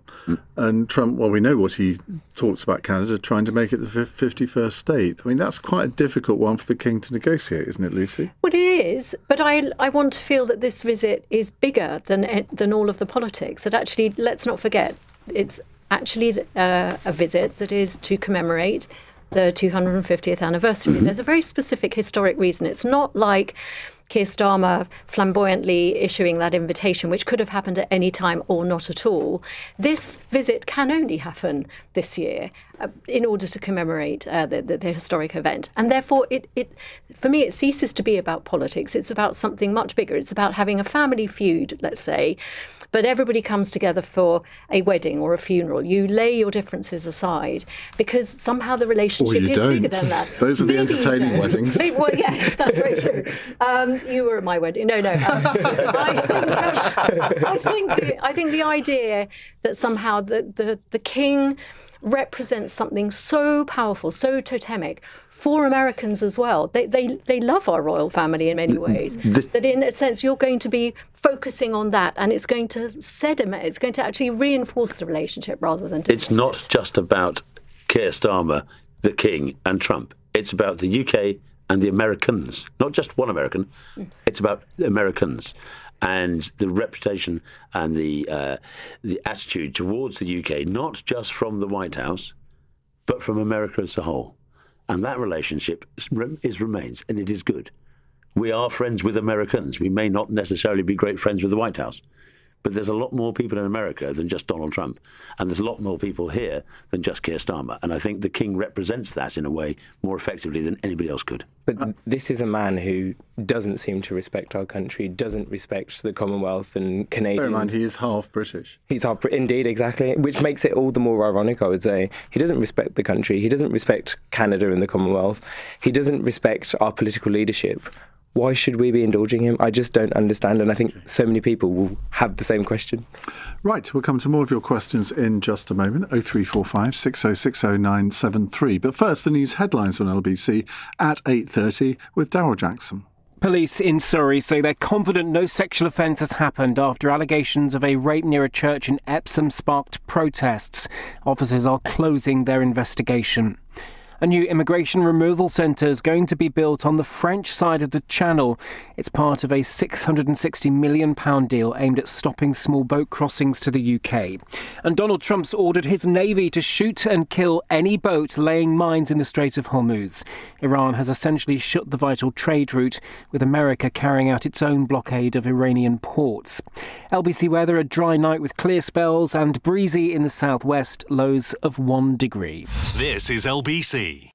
It's Munich, 1936, and all eyes are on the capital for the upcoming Olympic Games. As athletes fight for gold and the Nazis fight for power, Detective Sebastian Wolf faces a battle of his own. In a search that will take him from high society to the city's darkest corners, Wolf is about to learn just how easily the hunter becomes the hunted. Evil in High Places is the gripping new historical thriller from the million-copy bestseller Rory Clements.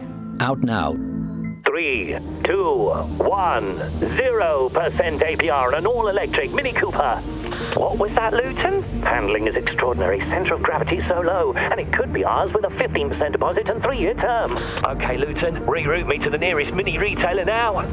Land a new all-electric Mini Cooper with 0% APR. Report to your Mini retailer today. Mini UK is a credit broker. Ordered and delivered by 30th of June. PCP finance with Mini Financial Services. Subject to status. 18+. T's and C's apply. mini.co.uk/Cooper. If you bought a home on a holiday park in the UK, what you thought you were getting may not be what you ended up with. From unexpected site fee increases, running costs, a huge depreciation in value, many owners feel they've been missold. If you think this might be you, holidayparkadvicecentre.co.uk could help you receive the compensation you're entitled to. Text ASSIST to 78900 to find out more. That's ASSIST to 78900. Cross Question with Iain Dale. Watch live on our free Global Player app or the LBC app. 8:33 on LBC. On our panel tonight, Jovan Owusu-Nepal, a Labour candidate in 2024, stood against Nigel Farage. And your podcast, Who's Left? Yes. Basically, you are, aren't you? Well, it seems so. I must correct you, it's called What's Left, by the way. It does say who here, yeah. so the producer will blame the producer. Yes, exactly. Yeah. What's left? What's left. And the whole point is to try and figure out what is literally left of the country. What is it to be left-wing? I think that conversation seems to be emerging more and more, given we've got a Labour government, but not everyone's very happy with it. Some people want it to be more left-wing, some people... I don't know what other people think. But yeah, I guess it's just trying to interrogate left-wing ideas and hopefully carve out something for the future, that there is something worth advocating and fighting for, I think. You're not sounding terribly optimistic. I mean... It is really difficult. I think the climate at the moment, I mean, there's an affordability crisis constantly going on. The government constantly seems to be in tatters for a whole generation who are still contending with extortionate rents, costs just going up left, right and centre. It seems as though there is a future that is being robbed from us. And the whole point is to try and rescue that future back with progressive and left-wing ideas. But it's a very positive podcast, isn't absolutely, it? Very amusing and entertaining. That's what you really meant to say, Indeed, isn't it? Absolutely, yeah. God, you give someone an opportunity to plug a podcast. It's just gloom and doom. Well, you should have a listen. Lucy Beresford is here, psychotherapist and broadcaster. Benedict Spence, writer and political and social commentator. And Gwaine Towler, member of Reform UK's decision-making board. Right. Nicole in Birmingham says, Trump is threatening to sink yet more Iranian boats in the Strait of Hormuz, while American soldiers are seizing oil tankers. Has this now turned into another Vietnam, Iraq and Afghanistan, a war which America will spend years trying to get out? Now, Trump posted on Truth Social earlier today to say that he's given the US Navy a shoot and kill order for any Iranian vessels attempting to lay mines in the Strait of Hormuz, while an oil tanker linked to the regime was seized this morning. No mention there, Nicole, I should say, of the fact that Iran has been seizing ships in the Strait of Hormuz. Gwaine? I'm not CENTCOM. I think that stopping the mine laying in the Strait of Hormuz is a very good idea in the circumstances. Part of the problem with mine laying, and it's both on land and on sea, is people forget where they put them. And the real problem is not so much the laying, it's the finding them afterwards. And to stop mine laying, very good idea. I'm absolutely with the Americans on that. Other questions about the American strategy and tactics, I may have a different view, but on this one, 100%. Benedict? Well, the question is this a war that they're going to spend years trying to extricate themselves from? And that's entirely possible. But it is also, I think, the case that this conflict was inevitable. And it's not necessarily inevitable because of the United States. It was inevitable because of Israel and Iran and the positions that they've taken and their processes over the last couple of years of getting to this point.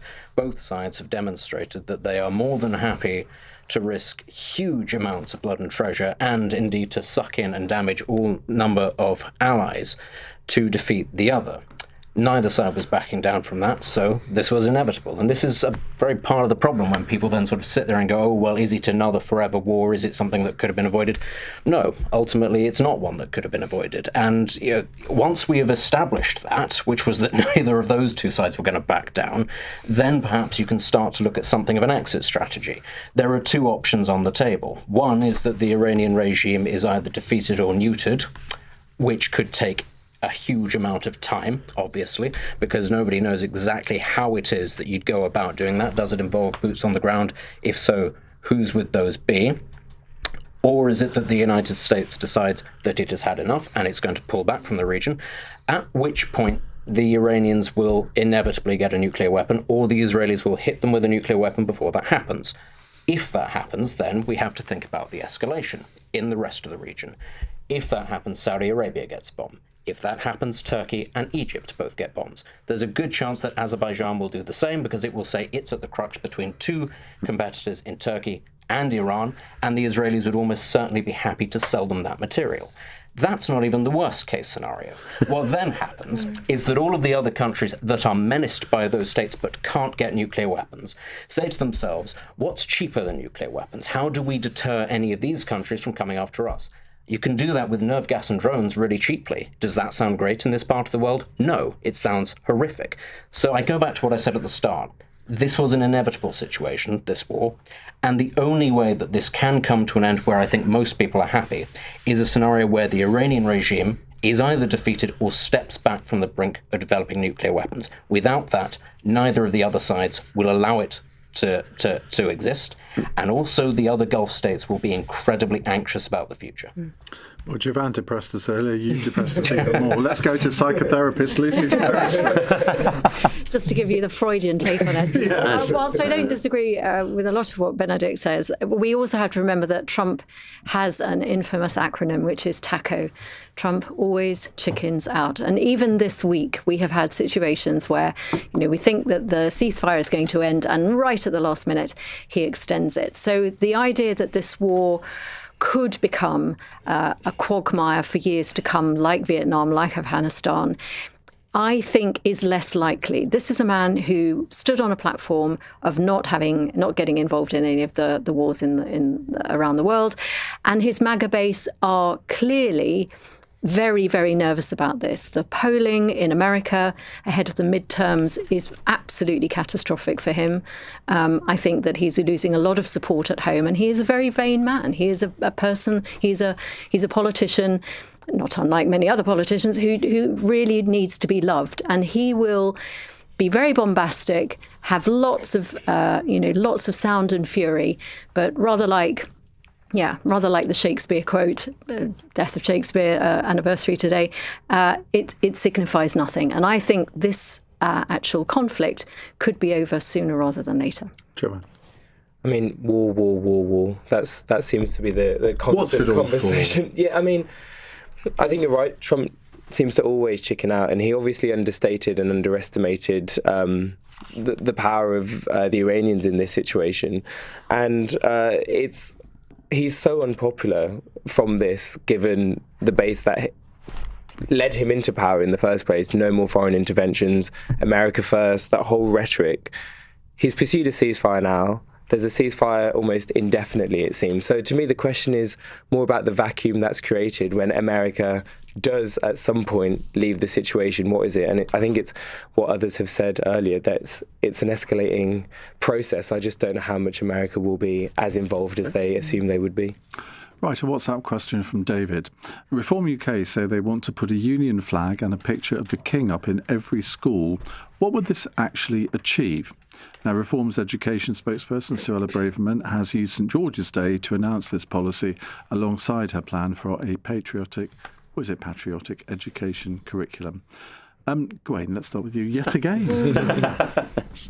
What will it achieve? I think it's one of the strange things about this is that this is normal everywhere else in the world apart from here. Absolutely de rigueur. Everywhere. I grew up, I spent a lot of time in France and in Belgium where I worked. Completely normal.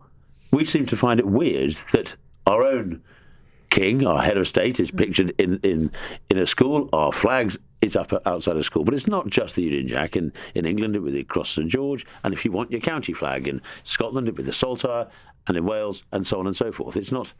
And we feel that those flags are completely inclusive. Anybody who lives here is covered by those flags. If you're in the county, your county flag, your English flag, and the Union Jack. And so we don't see a big deal. We think it's weird that we don't already. This is normal everywhere else. So why is it weird here? What's wrong with us that we don't feel that's okay? And so what will it achieve? We think it'll have a positive unifying effect. That's what we think. Jovan? Yeah, I mean, I think the flag, as you say, is for all of us, and I don't take any offence about seeing the flag anywhere. And we are in the UK, so there's nothing wrong with flying the flag of the UK. You can go all around the world and you'll see flags of their own country. I don't have a problem with it, although I just don't think that is a reflection of patriotism. To me, patriotism is more about how we treat our neighbours, how we treat our strangers, the type of society that we want to create where people are alleviated from poverty and inequality. And I'd much rather see a society where we strive towards that end rather than one where we have to put up flags and pictures of the Queen. I quite like landing into London Gatwick and seeing that mural to Queen Elizabeth. I don't mind seeing a picture of the King, but for me that isn't a reflection of patriotism per se. That's a nicety. It is part of it. It is not the whole I think how we treat each other in our society is much more reflective of us as patriotic people. Symbolic, isn't it? Because it is something that everybody can, unite rally around. Yeah. Now that's the whole point of the monarchy, isn't it? It's not political. Yeah, it's a psychological pull of that sense of belonging. All human beings want to feel that they're part of the tribe and that they haven't been ejected. And it's why, for example, school uniforms are so important. It's about saying, when you're part of this particular community... See, there we're going to fall out. But my reason is because it creates this sense of belonging. It means that everybody gets to look in some way similar, as opposed to people who are maybe more affluent and they can afford different clothes and different brands, that actually it's a great leveller. So that's one reason why I think it's important in Apart schools. from the fact that in virtually every other country, they don't have school uniforms. But in all sorts of countries, they have school uniforms. Yes, they do. They really do. Well, in Jamaica they do.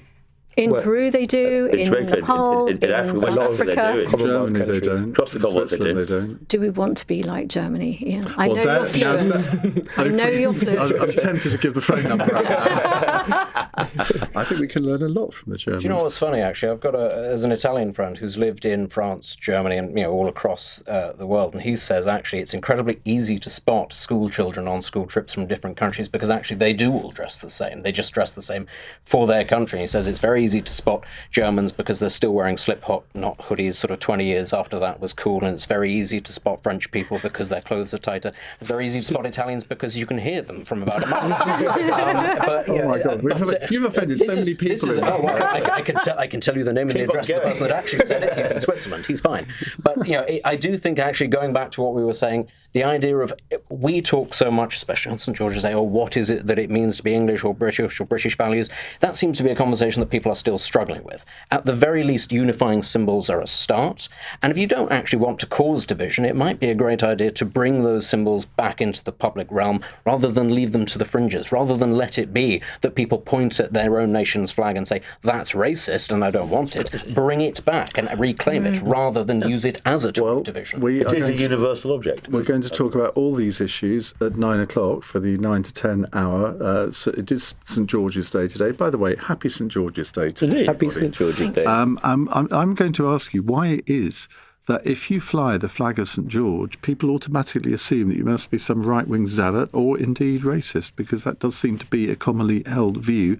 And as Grain says, no other country has this view of their own flag. So we'll explore that after 9. It's now 8:45 on LBC. Hear every side of the story. This is LBC. Oh, you want weight loss advice? Weight loss? Actually, what you want to do... I got my weight loss secret from my mother, who got it from her mother's My tip weight is... loss? No, forget that. You just keep dancing. Dragon fruit. Podcast. Advice. Or you could go to MedExpress. MedExpress. Healthcare without the noise. Go to medexpress.co.uk/weight loss. Ali 60mg hard capsules contain orlistat for overweight adults with a BMI of 28+. Follow a reduced calorie, low fat diet. Always read the label. You know what you're getting with a wedding? Wedding hats. A baby in a waistcoat crying throughout the vows. Themed tables. Awkward best man speech. The +1. Hello. People dancing in a circle. Ruined rental suit.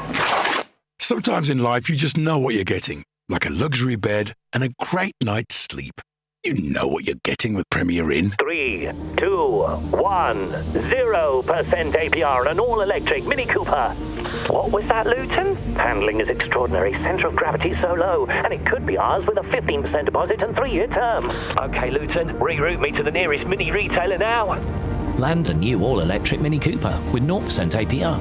Report to your Mini retailer today. Mini UK is a credit broker. Ordered and delivered by 30th of June. PCP finance with Mini Financial Services. Subject to status. 18+. T's and C's apply. mini.co.uk/Cooper. Go all Irish to France with great low prices. With Irish Ferries, you can for less. Irish Ferries. See travel differently. With Iain Dale on LBC. Grain Tola, Jovan Owusu Nepal, Benedict Spence, Lucy Beresford, they are here taking your questions. Now, here's one from James in Derbyshire. Is it time for asylum seekers to be kept under lock and key while their applications are being considered and then still detained if and when their applications are rejected? Now, this is on the back of this terrible story that we covered earlier in the programme from Brighton, where 3 asylum seekers whose applications had already been rejected by the Home Office were found guilty today of gang raping a woman on Brighton Beach last October. Benedict, let's start with you. I think increasingly it is the case that for an awful lot of people, it would be sensible for a lot of asylum seekers, to be kept in, at the very least, secure locations under observation, not simply because of the potential threat to the general public, but also we forget as part of this how very many asylum seekers come to the UK in the first place. And that's, of course, what Keir Starmer stood in front of the nation and said, I'm going to smash the gangs. The gangs being particularly nasty criminal enterprises that have a lot of influence in other walks of life in the United Kingdom, beyond simply smuggling. It's also drugs and many other things, and to whom, let's remember, a lot of these asylum seekers owe money to in order to get here in the first place. And I think that we do lose sight of that very often these people are vulnerable. And, when we say vulnerable, we don't just mean that they'll go off and they'll get lost. They can be exploited. I don't think, therefore, given that they are claiming to be fleeing persecution and very dangerous situations abroad, that it is a good thing. I think it's a good thing for them to be kept in secure locations. And I think another example of this would be actually, given what's going on in Iran right now. We know that a large number of people who cross the Channel, certainly in previous years, were Iranians claiming to be fleeing the regime for all sorts of different reasons, but we also know that the Iranian regime has people operating in this country. If you were a political dissident or claiming to be a political dissident from Iran, would you necessarily feel safe if you knew that there are IRGC operatives and employees working in this country? No. So I do think it's a sensible approach to keep people in secure locations and units, at least until their applications have been approved. Jovan? Yeah, I mean, firstly, my heart absolutely breaks and bleeds for that poor person, that poor woman down in Brighton. I mean, when I heard about it, it was just so harrowing, and I think it was just so awful. But what we do have to remember, there's about 100,000 people, approximately, in the kind of asylum processing situation. And it's such a small minority of people who are committing these absolutely heinous crimes, and those people should be deported and sent back to where they came from. And I think most people would recognise that something so horrific as that, they should not be in this country. People should be kept, I think, under a watchful eye. But whilst they're being processed, I do think it's wrong. They had been. I mean, isn't there an argument for if somebody's application is rejected, therefore, at that point, maybe not before, but at that point, the argument is that, well, they should be detained pending deportation. Absolutely. And if that had happened here, this would have happened. Well, if those people have failed their asylum seeker process and they're still in the country for whatever reason, that is a matter for the Home Office and they have to be processed, and I think those people will have to go home. For many people who aren't in that situation and who are pending processing, we should have a more kind of humane response. I think we should have efforts to assimilate people. We should have efforts to integrate people. People should learn the culture of this country and how we navigate the situation. I don't think keeping people in lock and key on the south coast of England is very effective for anybody. It doesn't do much for communities. Well, it would have prevented that woman from being raped. Well, it would have, absolutely. But that person should have been deported. But the vast majority of people are coming here to find a life, to make a better life from wherever they came. A lot of people are coming from very challenging, potentially war-torn situations and want to make a life here. They should not be kept in lock and key. I believe a watchful eye, where the state knows what's going on and who these people are, but sentencing them... That sounds good, but the practicalities of that are not realistic, are they? I think they absolutely can be realistic, provided that the state puts the infrastructure in place.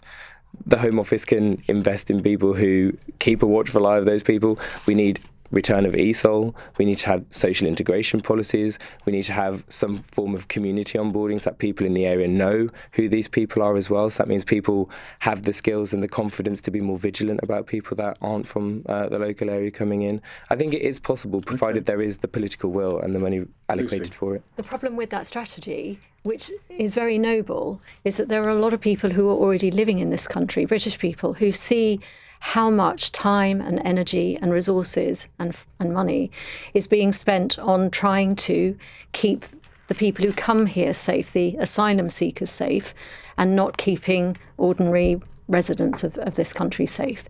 And for me, what's often really perplexed me is why, when your asylum claim is rejected, why are you not on the first plane out? Why is it that there is still this hiatus where almost nobody knows what's going to happen to you and where you might end up?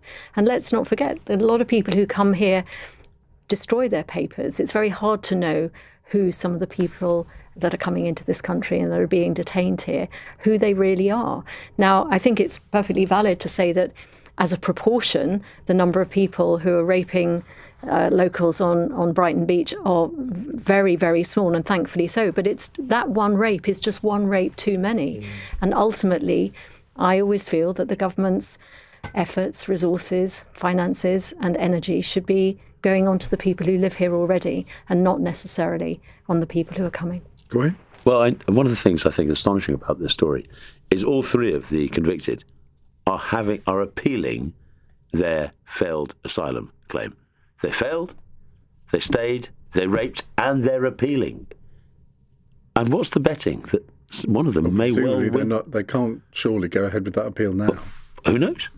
Because with the ECHR, with the Human Rights Act and things of this sort, it's quite feasible that they can, and they will. Well, probably and that on the basis that more importantly, that even if they fail their application to appeal, that just delays the process. What are they doing here? And we've been talking about caring for those who come here. What about caring for the people who start here, who are here? Us. And that, to me, is the bottom line. And I do think, going back to the question, lock and key, well, yes, because it gives confidence of the settled population that the people who have arrived, and we don't know who they are, that's the whole point. They're largely young men. We don't know who they are. And they have come from countries which have very different moral attitudes and social attitudes to us, have very different attitudes to all women. I'm sorry, they do. And yes, to give confidence to the settled population, yes. One of the problems with the place in Sussex, Crowber, is that it's an open place. So they can move in and out of the local villages. It terrifies the locals. Well, let's care about them. No, let's care about our own people, I'm sorry to say. And so, yes, put them in lock and key. And basically, if you're here illegally, if you here arrive illegally, then you have no right to be here. That's what it means. Detain, deport. Benedict? I mean, just on the subject of what it is that they could appeal against, I believe that people have successfully appealed in the past, having committed crimes on the basis that if they were then deported to their own country, they would face torture or potential death as a result. But we've seen that BBC report about people faking being gay, faking being Christians, faking this. The awful thing about this situation is actually, yes, they're appealing, and there are ways in which those appeals could very well be successful, unless, of course, we're going to change the law or pull out of the ECHR. Which I believe we have to. Well, I think that's a bit of a red herring. You can go around that with an act of parliament anyway, but that's a separate point. The point is it can be done, and I think that that's a pretty shocking and frankly insulting thing to many victims, is that people are then sort of playing on that legislation that is there to stop people genuinely from being persecuted, to stop people who have been committing the worst kind of crimes from, I don't want to say getting their just desserts, but being sent back having committed an appalling crime whilst ostensibly guests in this country because they were running away from persecution. I mean, that just seems farcical to me. Well, it goes back to what I was saying earlier about fairness. When ordinary residents of this country look at what's happening, they see that it's not fair that these people seem to be getting away with it and having all the resources. Who are the lawyers who are going to be supporting those three criminals in their appeal? There's a whole system devoted to actually supporting people, but at the same time, what's happening to ordinary people here? I would also add real quick is that I do find it quite rich when Reform talk about prioritising the interests of people at home when it is a party who wants to sentence more children to poverty by reinstating the 2-child cap, that wants to abolish equalities legislation, doesn't want to have a conversation around the infrastructure. Well, you're opening up a hornet's nest here. Given that we have 2 minutes to go, this is a last-minute winner. No. I'm going to draw a line on this because we've literally nearly reached the end, and we have to go to our final, fun question. I'm not sure how much fun this one is, though, from Patrick in Tavistock. A 10-year-old girl has found an extremely rare axolotl. I've never heard of that. Under a bridge in Wales. There's a joke there somewhere. There are only at most 1,000 left globally. When was the last time you found something amazing somewhere you didn't expect it? Do keep it clean. Lucy. Damn. Yeah. Okay. So the other thing I'll say then is that when I was a similar age, and this was so exciting for me, I was walking through the local branch of W.H. Smith's and I saw 4 single-pound notes. And I was so thrilled. Obviously, you don't expect to see them on the floor of a shop. Told my mother, she said, you must hand it in, you must give it to the manager. And he said, well, that's very kind of you. You can come back in 4 weeks' time, and if nobody has collected it, those £4 can be yours. And listener, nobody had collected it. So that was the beginning of my financial empire, that I had those £4. How big is your financial empire? £5. Jovan. I was pining for a pair of Dr. Martens, but it was during COVID and everything was closed. Walked past a charity shop. They had the Dr. Martens in my size, slipped a note through the letterbox, waited 6 weeks. They'd pulled them out from the front. I thought they'd been sold or someone had taken them. And I went back and they said, we've reserved it for this gentleman of this number. And it turns out that it was me, so I was able to get the Dr. Martens. And you're wearing them tonight? Indeed I am. Are you? No. Benedict? I can't remember the last time I found something interesting, but there was a wallaby in my town last year. In Norfolk. You don't get that every day. I mean, axolotl, only 1,000 left. Where do you live in Norfolk? Bungay. It's on the border. Yeah, I know where that is. But it escaped from a zoo. I have no idea. I didn't catch it. For all I know, it's still there. The bouncing Bungay wallaby. Yes, exactly. The fact that I found about a couple of hundred votes in Glasgow when I stood as a Tory in '97, I think is the most remarkable thing I've ever done.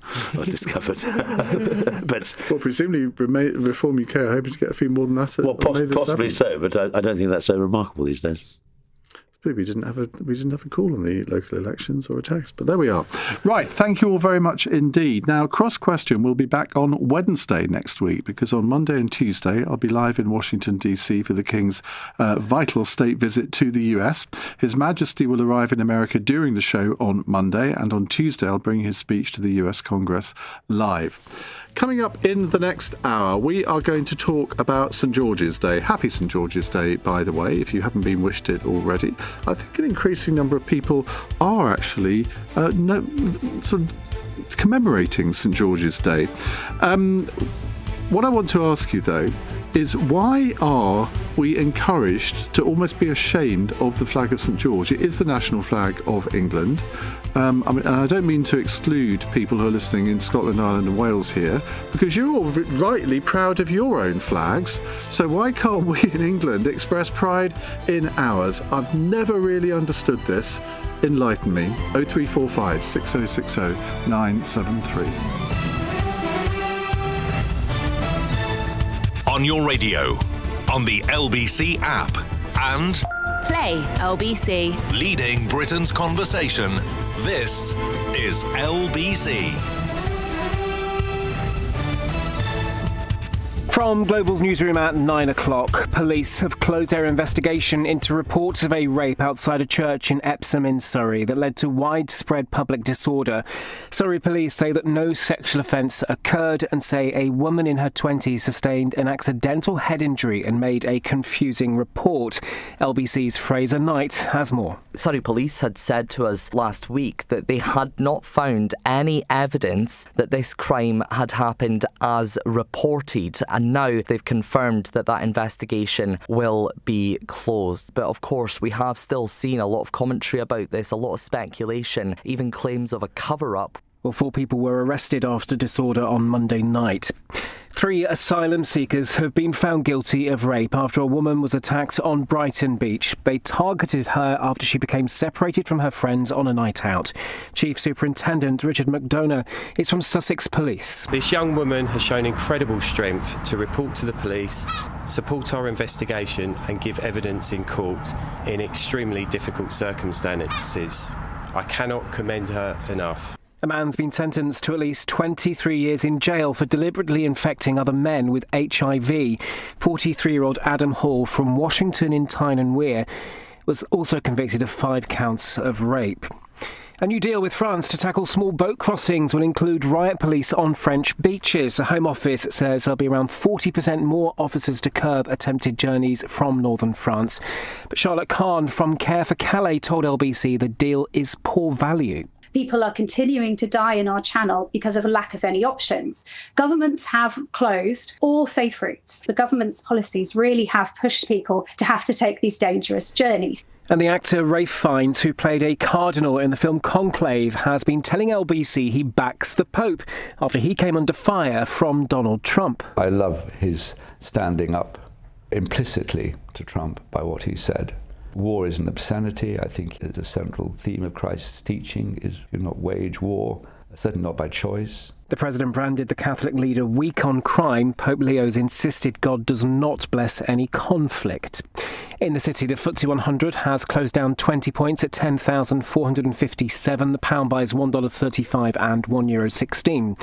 LBC weather, a dry night with clear spells and breezy in the southwest, lows of 1 degree. From Global's newsroom for LBC, I'm Daryl Jackson. This is LBC from Global, leading Britain's conversation with Iain Dale.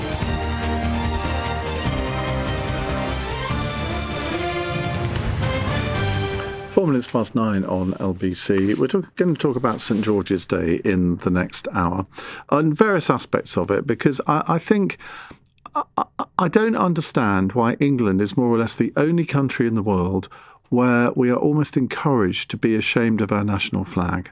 Don't get it whatsoever. Oh, well, it's the Empire. No, the Empire was under Britain, not England. Scotland played a huge part in our colonial period. So why is it England that always gets it in the neck? And anyway, I have possibly a controversial view on our colonial history in that it wasn't all bad. Yet all we talk about are the bad things that happened during the Empire, when there were different standards of the time, and yet we judge everything by the standards of 2026. It's ridiculous. Now, Keir Starmer has today blasted so-called what he calls plastic patriots who hijack the St George's flag to spread hate. Now, again, why has he said that? Because of course there are people who do that, but why do we actually highlight them? Why don't we reclaim the English flag from these people? I thought we'd done that in Euro 96, to be honest. I think that if you are French, you're proud of the French flag. If you're Scottish, you're proud of the Scottish flag. If you're Irish, you're proud of the Irish tricolour. If you're Welsh, you're proud of the Welsh flag. Why shouldn't English people be allowed to be proud of their flag as well? I think it's quite a beautiful flag, actually. It shouldn't just be used for when England are playing in a World Cup or the European tournament, should it? It should be a flag that we can all gather around, whatever our background, whether our ancestors have been in this country for centuries, or frankly, whether you've come here as an immigrant. Jovan in the last hour was telling us about, I don't know whether he did it in a break or it was actually on air, but he was walking through Brixton today and there was a Jamaican guy who was dressed, all of his clothes were the English flag. And I thought, well, good on him. That is surely what we should all be celebrating today. We should be celebrating our country. I mean, I just wonder, is English identity the only one on earth where people are still ashamed of their flag? How is an English identity different from a British identity in 2026? Now, we also heard in the last hour that Suella Braverman in Reform UK, she wants every school in the country to have the Union Jack on a flagpole outside the school and a picture of the King in the school. Well, I'm sure there'll be a lot of you that ring in and say this is ridiculous. Well, why is it ridiculous? The King is our head of state. The Union Jack is our national flag. Why wouldn't you do that? Because no other country in the world would think that was an outrageous thing to do, because they all do it.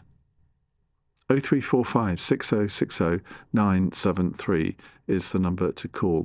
Well, let's talk to Dr. Dominic Selwood, historian, who's an author of the book Anatomy of a Nation, A History of British Identity in 50 Documents, and a very good book it is too. It's on my bookshelf at home. Dominic, thank you very much for joining us today.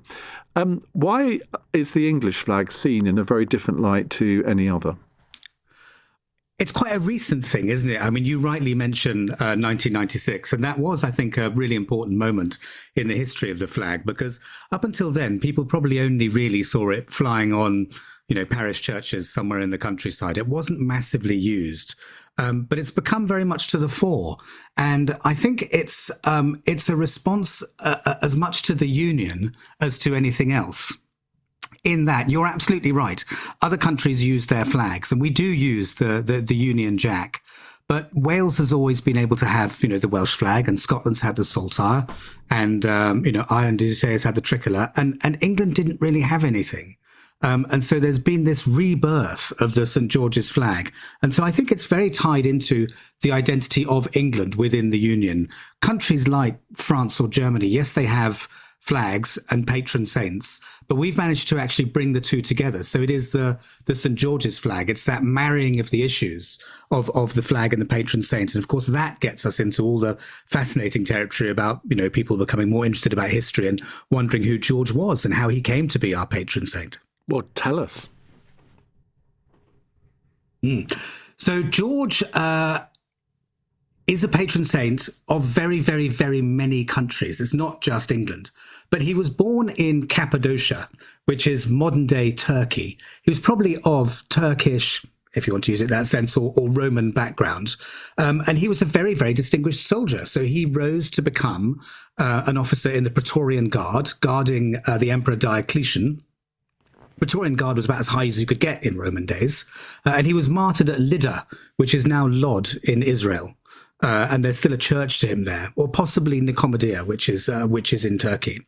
But there are very early attestations to George being martyred in about 303. But we in England already had our own patron saints. We had Edmund the Martyr, who of course was killed by Vikings when they came over, and we had Edward the Confessor. And it took a while for George to become our national saint. And really it was Edward III during the 100 Years' War, but obviously there was a lot of nationalism, a lot of patriotism, and he decided to make George the patron of the Order of the Garter.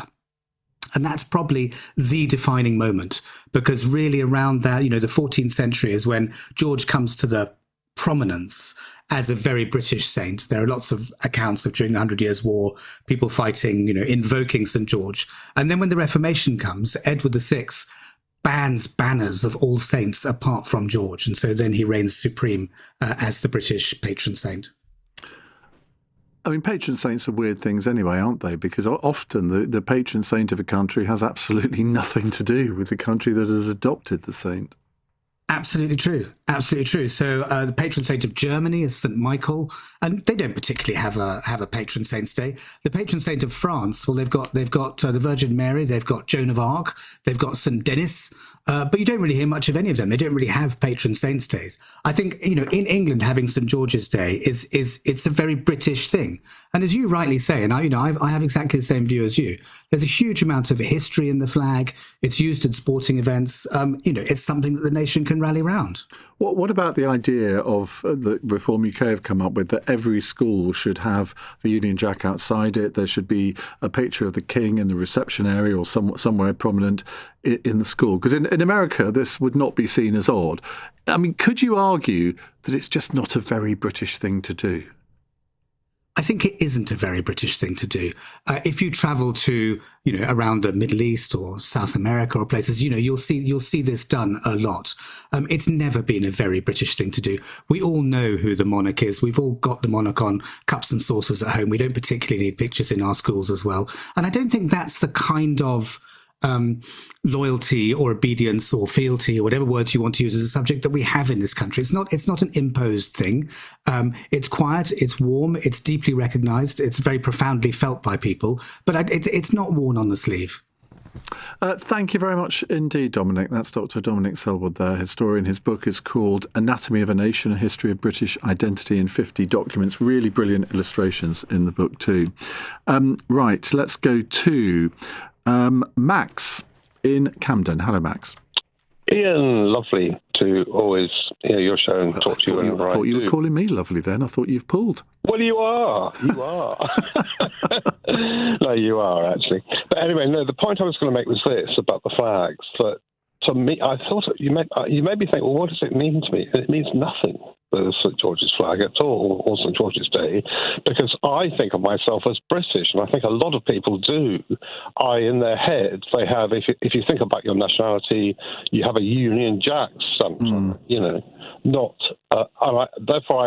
and as I say, I think maybe it's a kind of London thing more than a rural thing, perhaps. I have no idea. I'm just putting that forward. Well, I think you're right. I think a lot of people do think like that. I mean, I don't. In that if I'm asked to identify what I am, I would say I'm English first, British second, European third. Isn't that funny? Because I would say, because I'm so used to being programmed to put, on flights or anything else, UK, United Kingdom. Yeah. I think I'm British. That's all I think. I feel I'm being. I never say I'm English, which is really interesting, isn't it? Because what does English mean? I suppose. How old are you? Conversation as well. In mind, 18. In body, 67. So we're of a similar age, but we think very differently on that. So it's interesting you say the United Kingdom thing, because I must admit, I refer to United Kingdom as our country more than I do Great Britain, and yet most people, I think, would probably say Britain. But do you really think it through? That's my question. In other words, I don't, and perhaps it's my fault, but I don't really have a feeling. I know I'm from this island, and I know in my kind of cultural heritage it's the United Kingdom, but I don't feel any sense of, I don't think it through that much. I don't have to be honest, which is terrible to say, I think because of, I don't know why, but I don't have a sense of huge national identity and pride in that. OK, Max, thank you very much for kicking our debate off. Ewan says, as a Scotsman, I can categorically state that nobody is preventing you expressing pride in your flag. Your problem is a lack of confidence in yourselves as a nation because you've allowed an extremist right-leaning minority to hijack your identity. All you need is the courage to reclaim it, but that will require positivity, and you've become a habitually negative and resentful nation. I'd like to say that I totally disagree with that, but I think there is a core truth in that we delight, not just England actually, Britain as a whole, we delight in being negative. We delight in beating ourselves up. When there's a story that says, Britain has fallen down the league table in X, Y or Z, we lap it up. And yet, I mean, what was it we discovered? What was it the other day that we've now, I think it was yesterday, we learned that we're now back up to the 5th biggest economy in the world, up from 6th. Has that gained any headlines anywhere? No, of course it hasn't, because it's a good news story. Right, we'll come to more of your calls on this in a moment. 16 minutes past 8. This is LBC. Close your eyes. Take a deep breath. And come on in to Classic FM Calm. LBC's soothing sister station.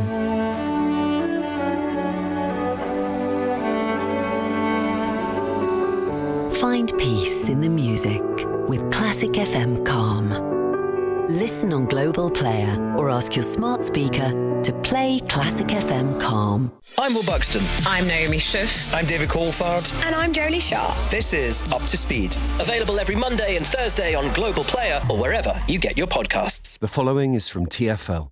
My name was Luna, like the moon. I was 2 days short of my 17th birthday when I was killed. My killer wasn't a bad man. He had a rescue dog called Frank and rang his mum every Sunday. He wasn't a speed freak. He just thought it was okay to go a few miles an hour over the limit. But that was enough to knock me off my bike and kill me. Speeding injures or kills over 1,000 people in London every year. Slow down. To the Mayor of London and TfL, every journey matters. Switching to Vodafone full fibre broadband is now as easy as pie. Oh, freshly baked. It's a walk in the park. Hello, little fella. It's like taking candy from a baby. Come on, as if I'd do that. With One Touch Switch, it's easy. We sort everything out for you. We even contact your current provider. Plus, we'll help towards leaving fees. Switch today to full fibre broadband with Vodafone. Up to £200 credit to cover leaving fees. More information and terms at vodafone.co.uk/broadband. Your time is valuable. Your perspective should be too. The Economist cuts through the noise with the stories that truly shape your world. How can you believe that a new regime won't crush you just like the previous one? Online scams are stranger than they've ever been. When the world's turned upside down, know which way is up. Read, watch, or listen to The Economist. Iain Dale on LBC. It's 18 minutes past 9, not 8, as I said a couple of minutes ago. Apologies if that spooked anyone. Paul in Rossendale says, great show as always. Thank you very much. I class myself as British until Brexit. Oh, here we go. I got an Irish passport then, as my mother is Irish. I class myself as Irish, European, and then British. See, I think that's a bit weird, if you don't mind me saying so, because I don't think you can change how you think of your nationality, can you? I mean, I'm a quarter Scottish, but that doesn't mean to say that I think I'm Scottish. As I say, I think I'm English first, British second, European third, and Brexit hasn't changed the fact that I describe myself as European because I come from the continent of Europe. Let's go to Tim in West Hampstead. Hello, Tim. Hello, Iain Dale. I'm a first-time caller. Well, you're very welcome. Listening to you all avidly, and I'm fascinated by your conversation about the George Cross, because I have observed through my life that the militant right use the George Cross, not the Union Jack, the George Cross, as a statement of their ultra-right Anglo-Saxon identity. And I remember going into a pub and saying to a young man, I wasn't historically correct exactly because your historian was brilliant, but I said, do you know that St. George is not British? He is actually Syrian. And the guy Googled on his phone and he went white and he was appalled. He was probably what white. I'm bringing out is this political and nationalistic political divide that exists in our country between having the Union Jack and the George Cross. It used to be the white van people that we used to call, because we always delineate our people and the class system that is absolutely indestructible in this country to our detriment. But hopefully... I'm burbling. Can I disagree with you, Tim? Because in the 70s and 80s, when the National Front were at their peak, they weren't using the flag of St. George. They were using the Union Jack, and the British National Party did the same thing. It's really only been sort of latterly, and I would say in the last 30 years, that some of these extreme right groups have adopted it. 30 years, exactly, yes. But it's interesting that has happened as an evolution in this country. In the last 30 years, you've actually made an interesting point. Why? Well, but then again, as I said in my conversation with Dominic Selwood, in 1996, we all went round with the flag of St. George on our cars, because it was the England national team that were getting to the... Well, a huge number of people did. I've never seen anything like it. It was a working class sort of revolution. Well, I don't think it was a working class revolution. It was everybody doing it from all different classes. Really? Oh, yeah, absolutely. Yeah. Oh, well, I didn't notice that aspect, but I did notice, because I was working on a lot of building sites and mixed work. I won't tell you. Tim, you sound much too posh to be working on a building site. Very struck by the fact how the Cross of St. George took over from the Union Jack. Yeah, okay. Thank you very much. Let's go to Munesh in Southall. Hello, Munesh. Hello, Iain, my friend. How are you? Happy St. George's Day to you, my friend. Same to you. Yeah, I think why are we made to feel guilty and embarrassed to fly our flag as a nation, as a country, when if you imagine you and I were to go and live in America or Canada or Australia, we'd be laughed at if we said to the people there, you can't fly your flag, you can't put your flag outside your pubs, you can't put your flag. We would be kicked out of the country. It's just ridiculous. And I think the problem is, I think due to mass immigration and this multiculturalism idea, you get foreign people who are not British, not English, that want to come and live in this country, but then want to criticise us for having our flags on our streets. I think that's just downright stupid, don't you? I think it's absolutely stupid. Can you hear the music, Minesh? No, I mean, just anywhere else in the world. You can't go to Tanzania and tell a Tanzanian local person to take down their Tanzanian flag outside their front garden. I mean, that just would be atrocious. So why does it happen here? Well, I think, like I said, I think we're being bullied into it by people who are not British, but they want to come and live here and take advantage of all the goodness of our country, but then they want to criticise us for flying our flag. Well, don't be too generalised, because I think some of the most patriotic people are people who've come to this country and they've chosen to live here, and they have adapted to the British lifestyle. They've settled into communities. They're proud of their communities. They're proud of where they live, and I think they are the ones that actually can teach other people what the word patriotism really means. Yeah, Ian, I don't know, maybe I'm wrong, but I have this recollection in my memory back in the 70s and 80s. Isn't it that British Airways, they used to have a flag on their planes? Or am I wrong? Well, they still do. Yeah. And even... As I will see myself tomorrow when I'm on my 10:15 flight to New York. Oh, well, good luck with that. I hope you have a good time there. Yeah, unfortunately, I've just found out the flight's 97% full, so fat chance of being upgraded there. give Donny Boy my regards when you meet him. The fat chance of that happening either. Thank you very much indeed, Minesh. Always good to talk. Dave says, only charlatan politicians in Union Jack socks care about waving flags, which I bet they wouldn't devalue their own homes waving one there. And knuckle-dragging mouth breathers.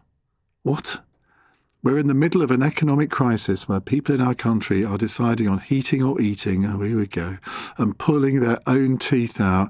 Yeah, because we're such a terrible country, aren't we? And these out-of-touch politicians talk about flags and pictures of the king. No wonder most English people say they're British and not English when asked. What an embarrassment we've become. Dave in Cheshire. Dave, mate, you're the embarrassment. Let's go to Rachel in Lossiemouth. Hello, Rachel. Poor Dave. Hi. Send Dave love. I as a Scot, I have many touchstones that I can say I'm Scottish, and it's around me. It's on the TV annually. Hogmanay, Highland dancing. We have a tartan army that goes globally, is welcomed and. Yeah. Welcome back. America is about to experience it. And I think somehow many things about England are not being celebrated and being presented forward to you as being English. It's more centred around monarchy and simply this flag. And that really doesn't give people a sense of community or things that they can get involved in. Like I did Highland dancing when I was a kid.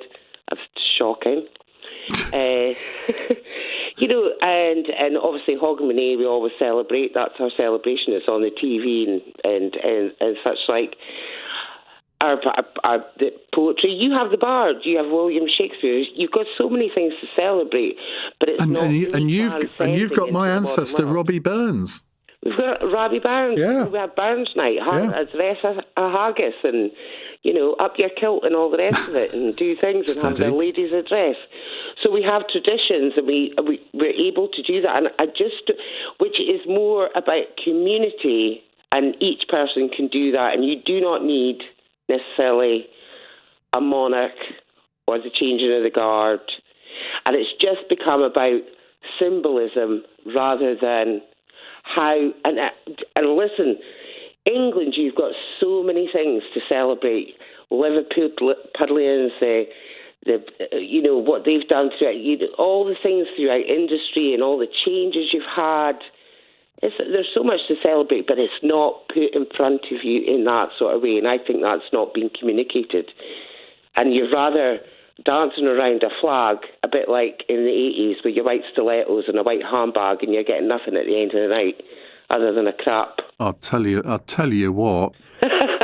You would have done in an Essex nightclub on a Saturday night in the 1980s. You stand dancing around your handbag. My sister's called Tracy from Essex. I'm sure she would, although she always says she comes from Cambridge because she doesn't like being called an Essex girl. But I bet she'd corroborate that. Yeah. So, do you not think you have far more to celebrate than just actually a flag? Yes, bring but that more to the forefront? No, I absolutely do. But I think a flag is something that people can unite around, and it's like football clubs have their own slogans, they have their own scarves, they're tribal, and I think countries, in a sense, are quite tribal, and therefore the flag is a symbol of the tribe. But then you have also, in the past 80 years, you've had so many different multiculturalism come into your country, and it's just not being celebrated the way it should be. And you love it, because I tell you what, you go down Brick Lane, you've got multiculturalism right there in every street, and pubs and beers and everybody mingling together. You've got everything you could ever want, but it just has to settle on this one symbol. But the symbol is inclusive of all those things. Well, I totally agree with you, but it's the same for any other national flag. You would hope, like the German flag is. I mean, if there's ever a country that sort of in the past has had to feel ashamed of its national flag, it's Germany. But and I'm glad that nowadays that is not so much the case, that people can unite around that flag. Thank you very much indeed, Rachel. Lance says, regarding the flags, I'm in Canada, and a few years ago, the Canadian flags on pickup trucks were regarded as a racist symbol. But since the threat of annexation from Trump, people have seemed to take control of the flag back, and now it's a symbol of unity. That's, I think, entirely predictable and entirely praiseworthy as well. And that shows how a national flag can be a symbol in times of crisis. And I think, do you remember when the Falklands War happened? Those of you of my generation will remember this well. When all of the ships came back from the Falklands, all of the people standing in Portsmouth and Plymouth welcoming them back, they were all waving Union Jacks. Now, they weren't waving English flags because that was a United Kingdom enterprise. And I think that was a sign of people's patriotism. It was a sign that they were proud that their country had stood up to a brutal fascist dictator who had invaded British territory. And I'd like to think the same sort of thing would happen now. Right, and what do you think? Well, let's bring this into the conversation in the next half an hour. What about this Reform UK idea of putting a flag outside every school, a Union Jack, and a picture of the King in the reception area? I haven't got a problem with that. You might. The only thing I could say, which I said earlier, is it a little bit un-British? I mean, this sort of flaunting of your nationality in a school. I mean, in America, people would think that I was mad to even question this, because not only do they have a flag outside the school, they have a picture of their president in their reception area, and all of the kids sing the national anthem every morning.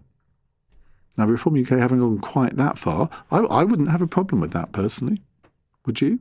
9:31, news headlines on LBC with Daryl Jackson. Police have closed their investigation into reports of a rape outside a church in Epsom that led to widespread public disorder. Surrey police say that no sexual offence occurred and say a woman in her 20s sustained an accidental head injury and made a confused report. 3 asylum seekers have been found guilty of rape after a woman was attacked on Brighton beach. They targeted her after she became separated from her friends on a night out. And a new deal with France to tackle small boat crossings will include riot police on French beaches. The Home Office says there'll be around 40% more officers to curb attempted journeys from northern France. LBC weather, a dry night with clear spells and breezy in the southwest, lows of 1 degree. This is LBC. Cancer doesn't care about childhood. It doesn't care what they miss out on or how much you want to protect them. but we do. At Great Ormond Street Hospital Charity, we fund life-saving research, vital family support, and the special things that help seriously ill kids be kids. Until no childhood is lost to cancer. Join us. Search Gosh Charity. Experience. It's knowing when something is worth waiting for and when it isn't. That's why Saga Health Insurance offers unlimited GP appointments whenever you need them. With a choice of flexible plans, prompt tests and treatment, your health is taken care of. And right now, you'll get a £250 gift card when you take out Saga Health Insurance. Search Saga Health Insurance for a quote today. Start a new policy before the 28th of May. New customers over 50 only. Terms and conditions apply. Ugh, drizzly drive to the office. Ever wanted to just shove some bits in a bag, hop on a plane, and land somewhere magnifique? Well, with Kayak Explore, it's easier than ever. Whatever your budget, wherever you want to go, simply set the amount you want to spend, and Kayak finds flights that fit. Easy breezy. Search Kayak and go see for yourself. Iain Dale on LBC. Text 84850. 9:33. Jeremy says, without wanting to point out the obvious, there are two reasons normal people, I presume that means people like you, Jeremy, do not run around with the St George's flag. They're not simple-minded idiots and do not hold far-right views. Unfortunately, the flag's connotations are too strong now and have been for years. Yeah, because of people like you, Jeremy. You're the problem here. Why shouldn't we as a nation celebrate our national flag? We shouldn't let it be dominated by people who you term, what do you term them? Idiots and people with far-right views. It may surprise you to know that in France and in Germany, people with far-right views also do that with their national flag.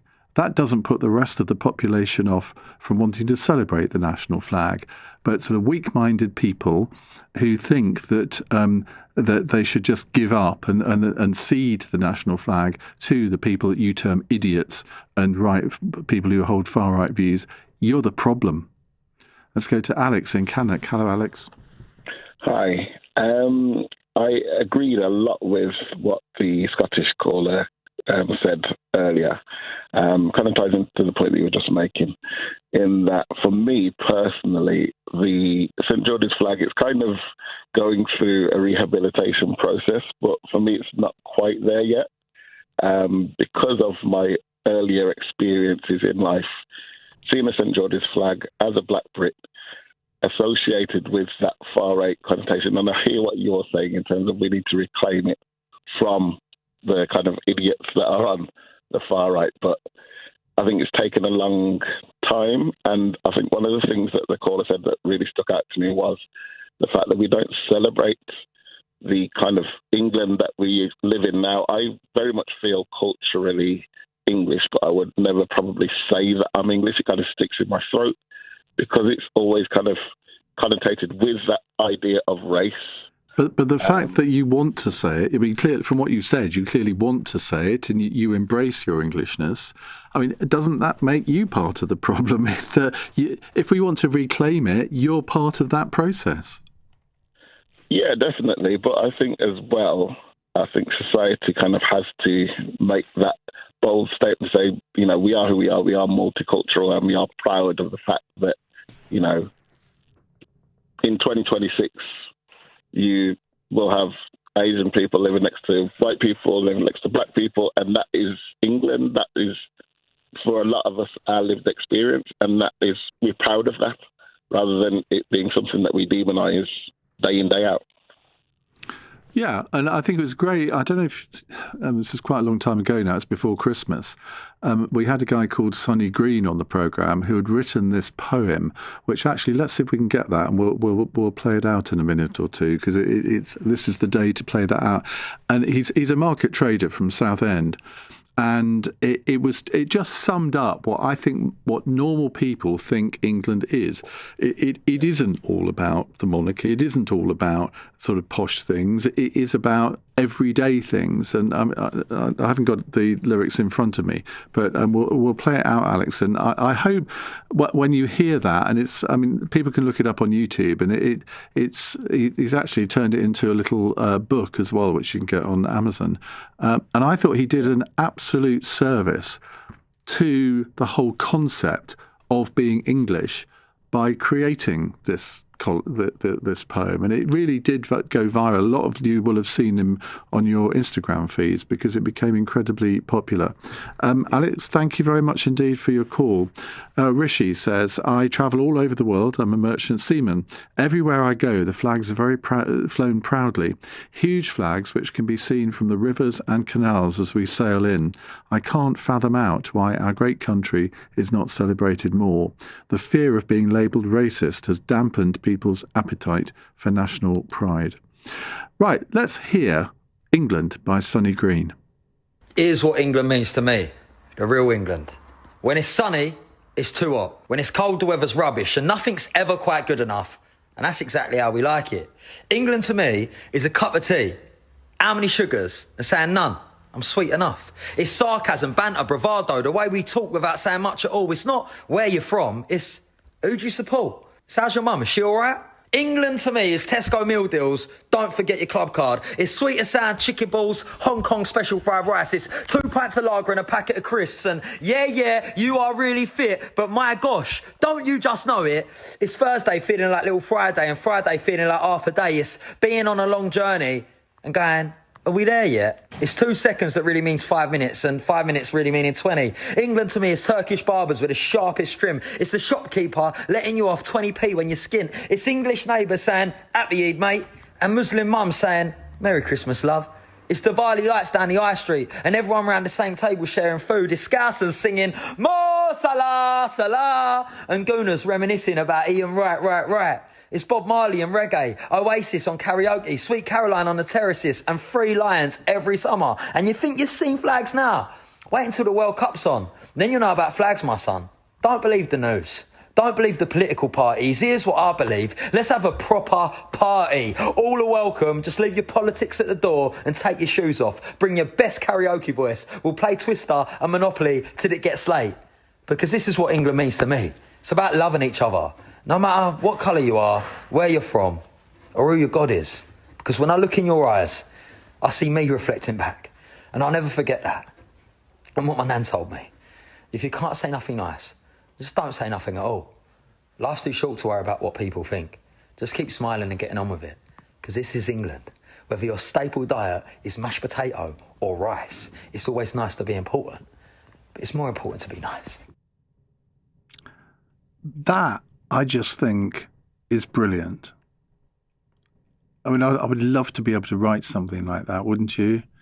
I mean, it's a very, very different take, I suppose, on what it means to be English.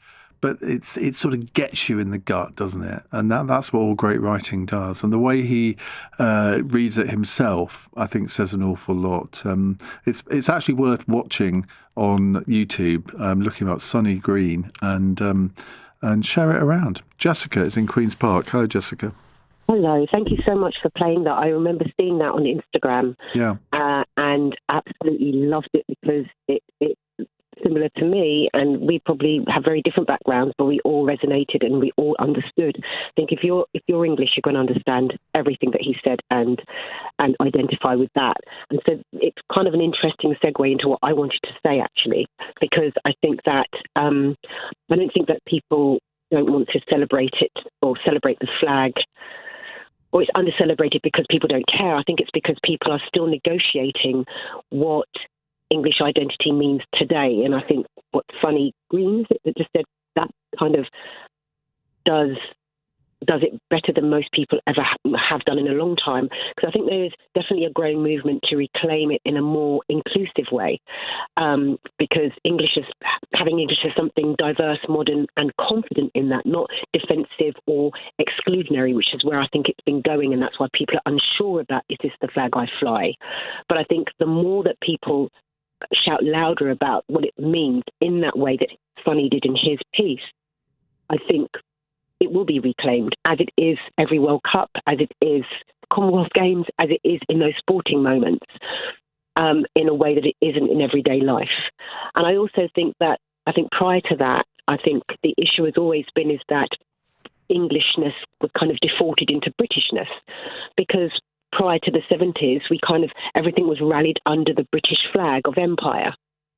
And England didn't really have to define itself as an entity in a way that Scotland had to, or Wales felt they had to, or Northern Ireland, who had to really distinguish themselves from the culture of England, because they had their own cultures. And I think that's why you find them celebrating themselves in a way that English people don't have to, because English became the default. Does that make sense? In a way that it wasn't the default. So if you go abroad and you say you're English, people always get that. And people will attribute Scottish people to England and Welsh people to England. They're not able Well, I think to separate them. that certainly happens a lot in the United States, in that you can have a broad Scottish or Welsh accent and that they still think you're English, which I imagine if I was Scottish or Welsh, I'd be really annoyed by. Yeah. So I just think that once I think that's great. Everyone should celebrate whichever way they feel, where they feel they're underrepresented. But I think for England, if we move forward, it's more about national symbols don't lose their meaning, but they just redefine themselves as time progresses. And that will make it harder for people who have extreme views to get a foothold on it. It's because it's been left in a void that they've been able to claim it. Does that make sense? Yeah, absolutely. And thank you very much for your call, Jessica. Really appreciate it. Tom says, the Cross of St. George is the flag of a Turkish Syrian martyr who probably didn't even know where England was. If he turned up here today, the people that hang his flag from lampposts would stab his dinghy and watch it sink. How insulting can you get? It is a flag that is coloured with some terrible history. Yeah, you could say that about virtually any country in the world if you really wanted to go down that line. I think in some ways, Tom, I think that's a really sick thing to say, because if you look at the history of most flags, that most countries adopt a patron saint. Most of them don't actually come from the country of origin. So, I think you're just guilty of lazy thinking, but many people are on this subject, I'm afraid. Here's another one from Lee, who says, currently sat outside Bolton train station waiting for my daughter, and nearly every streetlight has either the Union flag or a St. George's cross on it. But it's not patriotism, it's now a reform marker, or this is our country statement. Harder than ever to feel proud of the flag. But why shouldn't people in reform be proud of their flag, just as anybody else should be? I mean, what you're doing is what Zach Polanski tried to do. He gave an interview the other day where he said he wanted to create a country where everyone on the right should be shunned. And I thought, what a terrible thing to say. It says so much about people on the hard left that they cannot tolerate people with different views. Now, I don't agree with a lot of what Reform UK say, but I recognise that they are patriots. They may display their patriotism in a different way to other people. So what? They have every right to cherish the flag, just as everybody else does, whatever their political views. It's 9:45. Coming up at 10 on LBC, Henry Riley. The Home Secretary heralds a new agreement with the French to tackle small boat crossings, but won't say if it will bring the numbers down. Plus, do Blanket's 20-mile-per-hour speed limits work? Henry Riley at 10. Listen on our free Global Player app or the LBC app. Nothing beats that just booked feeling. Because when you book a Jet2 holiday, you start dreaming of pool days and seeing the sights. Get ahead for summer. Book now with just a £60 deposit per person. Choose from our best rooms and hotels and save £200 per couple. Nothing beats a Jet2 holiday. Package holidays you can trust. National protected. Subject to availability and conditions. Fever Tree Ginger Beer. There's no one quite like you, is there? That fiery character. Warming undertones. Mixed, you make a spirited Moscow Mule. But even on your own, you still have the most delectable kick. Fever Tree. Straight up or mixed. It's a matter of taste. 3 3, 2, 1, 0% APR on an all-electric Mini Cooper. What was that, Luton? Handling is extraordinary, centre of gravity so low, and it could be ours with a 15% deposit and 3-year term. OK, Luton, reroute me to the nearest Mini retailer now.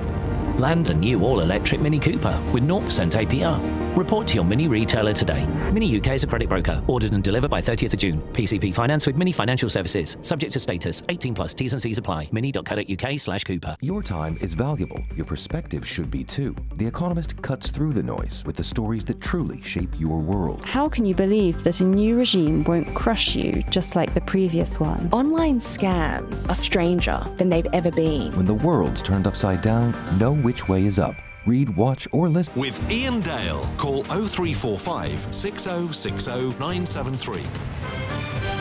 9:48 on LBC. Two bits of podcast news. My All Talk podcast this week features James McIntyre. He's written a biography of Gordon Brown. Really interesting chat there. And there'll be a new episode of Where Politics Meets History up at 1 a.m. with me and Tessa Dunlop. Now, Matt says the flag, the national anthem and the monarch get too conflated. Our anthem is not about the country or the people, it's about one person. That one person is regarded as better than the rest of us due to an accident of birth. We fly the flag for king and country if it all becomes one. I'm an anti-monarchist, but I don't hate my country, which some would claim, because I don't want an unelected leader. I will not sing the national anthem because it is about him, but I do respect the flag and love my country. Reform and mixing them all together. Right, let's go to Simon, who is in Edgware. Hello, Simon. Yes, it's an interesting parody because to the Union, which was formed in 1704 in Queen Anne's reign, of course, we were very tribal. Anglo-Saxons, Celts were from Scotland and Wales, and Queen Boadicea, Celtic Queen, who led the uprising. But I want to give you a Jewish perspective.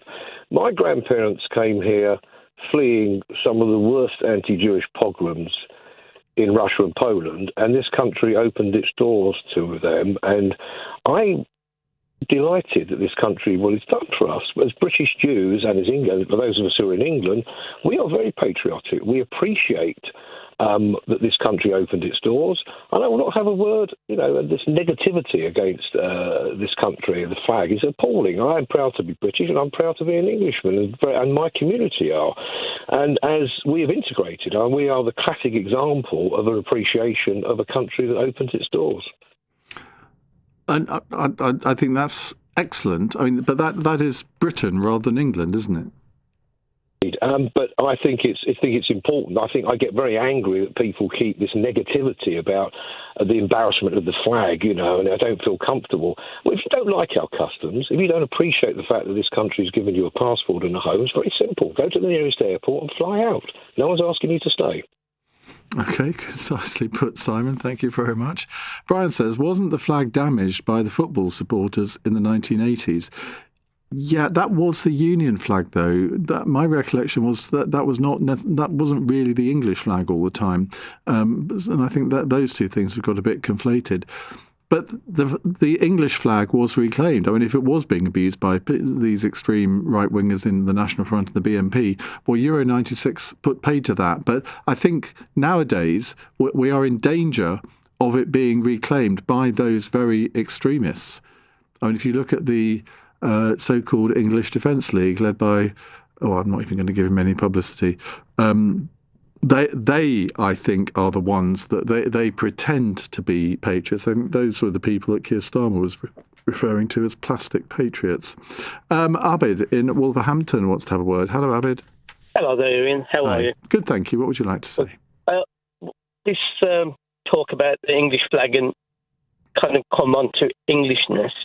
I was just saying to your gentleman on the telephone, one of the nicest things anybody's ever said to me was in Croatia. My wife and I, we went to Croatia. Now, I'm of Pakistani Muslim heritage. I was born and brought up here. I'm in my 60s. My sister was born here. She's in the 70s, and my brother's in his late 60s. So, I've always considered myself to be English. Not so much British, but English. Why? So we went to Croatia, to Dubrovnik. We were staying in a hotel, which was full of, I would say, middle-class white people, English. And they were somewhat snotty to the hotel staff. Now, my wife and I, we're very sociable. We like to see how people work, how they live. We don't look down on anybody. At the end of this day, we shook hands with everybody. We shook hands with the manager, thanked him so much for looking after us. Now, in front of the whole group, he said, "No, that's a real Englishman." And, the look on people's faces. And I thought, how nice is that? So people, I think, perceive, they have a certain perception of Englishness, our politeness, our good manners. And I think that's something that we really need to be proud of. I think you're absolutely right. And I mean, it is sometimes, how can I put this, very embarrassing when you witness some of the behaviour of our fellow country people overseas. I mean, I have witnessed this on one or two occasions, and you just think to yourself, what on earth do they think of our country when they see this sort of behaviour? I'm not talking about hooliganism here. I'm just talking about plain misbehaviour, plain rudeness. Well, we all need to be ambassadors for our country. We really do. So when we go abroad, people need to know that we are nice, civilised, polite people. Totally agree with you. Not the caricatures that you see across Europe, because they do think that we are somewhat elfish. Yeah, I think that is right. And I mean, I'll give you another example. If I see somebody, if I'm walking about the streets of London and I see somebody who's clearly a tourist looking at a map, I often go up to them and say, "Can I help you? Where do you want to go?" And I just think that is what everybody should do automatically. If you see somebody who's clearly a stranger, clearly not familiar with the area, why wouldn't you go and help them, Abid? Well, here in Wolverhampton, we are quite a friendly people. So, if you do see somebody that's looking somewhat lost or, distressed, people will go up to them. It's not... I think down south there seems to be a bit of a barrier between making even eye contact with people. But here, Wolverhampton, it has its downsides. We've gone through a bit of a slump, but the people are fabulous. We will help anybody. Well, I hope on Saturday, Abed, you will help every sorry-looking Spurs supporter that comes to Molineux, and I hope you'll thrash the pants off them. Well, we've got a bit of a Indian sign over the Spurs, because we have beaten them quite often in the last. Well, let's hope that trend continues. Mind you, I think you beat my lot twice this, but we did get our own back on you a couple of weeks ago, didn't we? And who's your lot? West Ham. Oh God, yeah. 4-0 to the Cockney boys. Ian, I didn't mind that because you got Nuno as manager, and we love him still.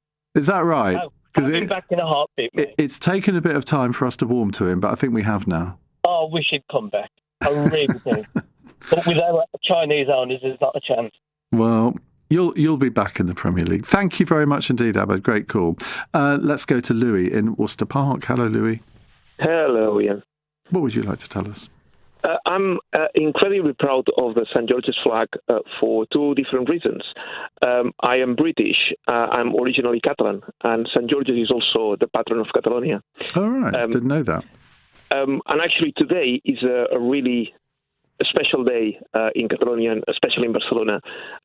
Today is the International Day of the Book, and for the Catalans, St. George's is like Valentine's Day, the love day. So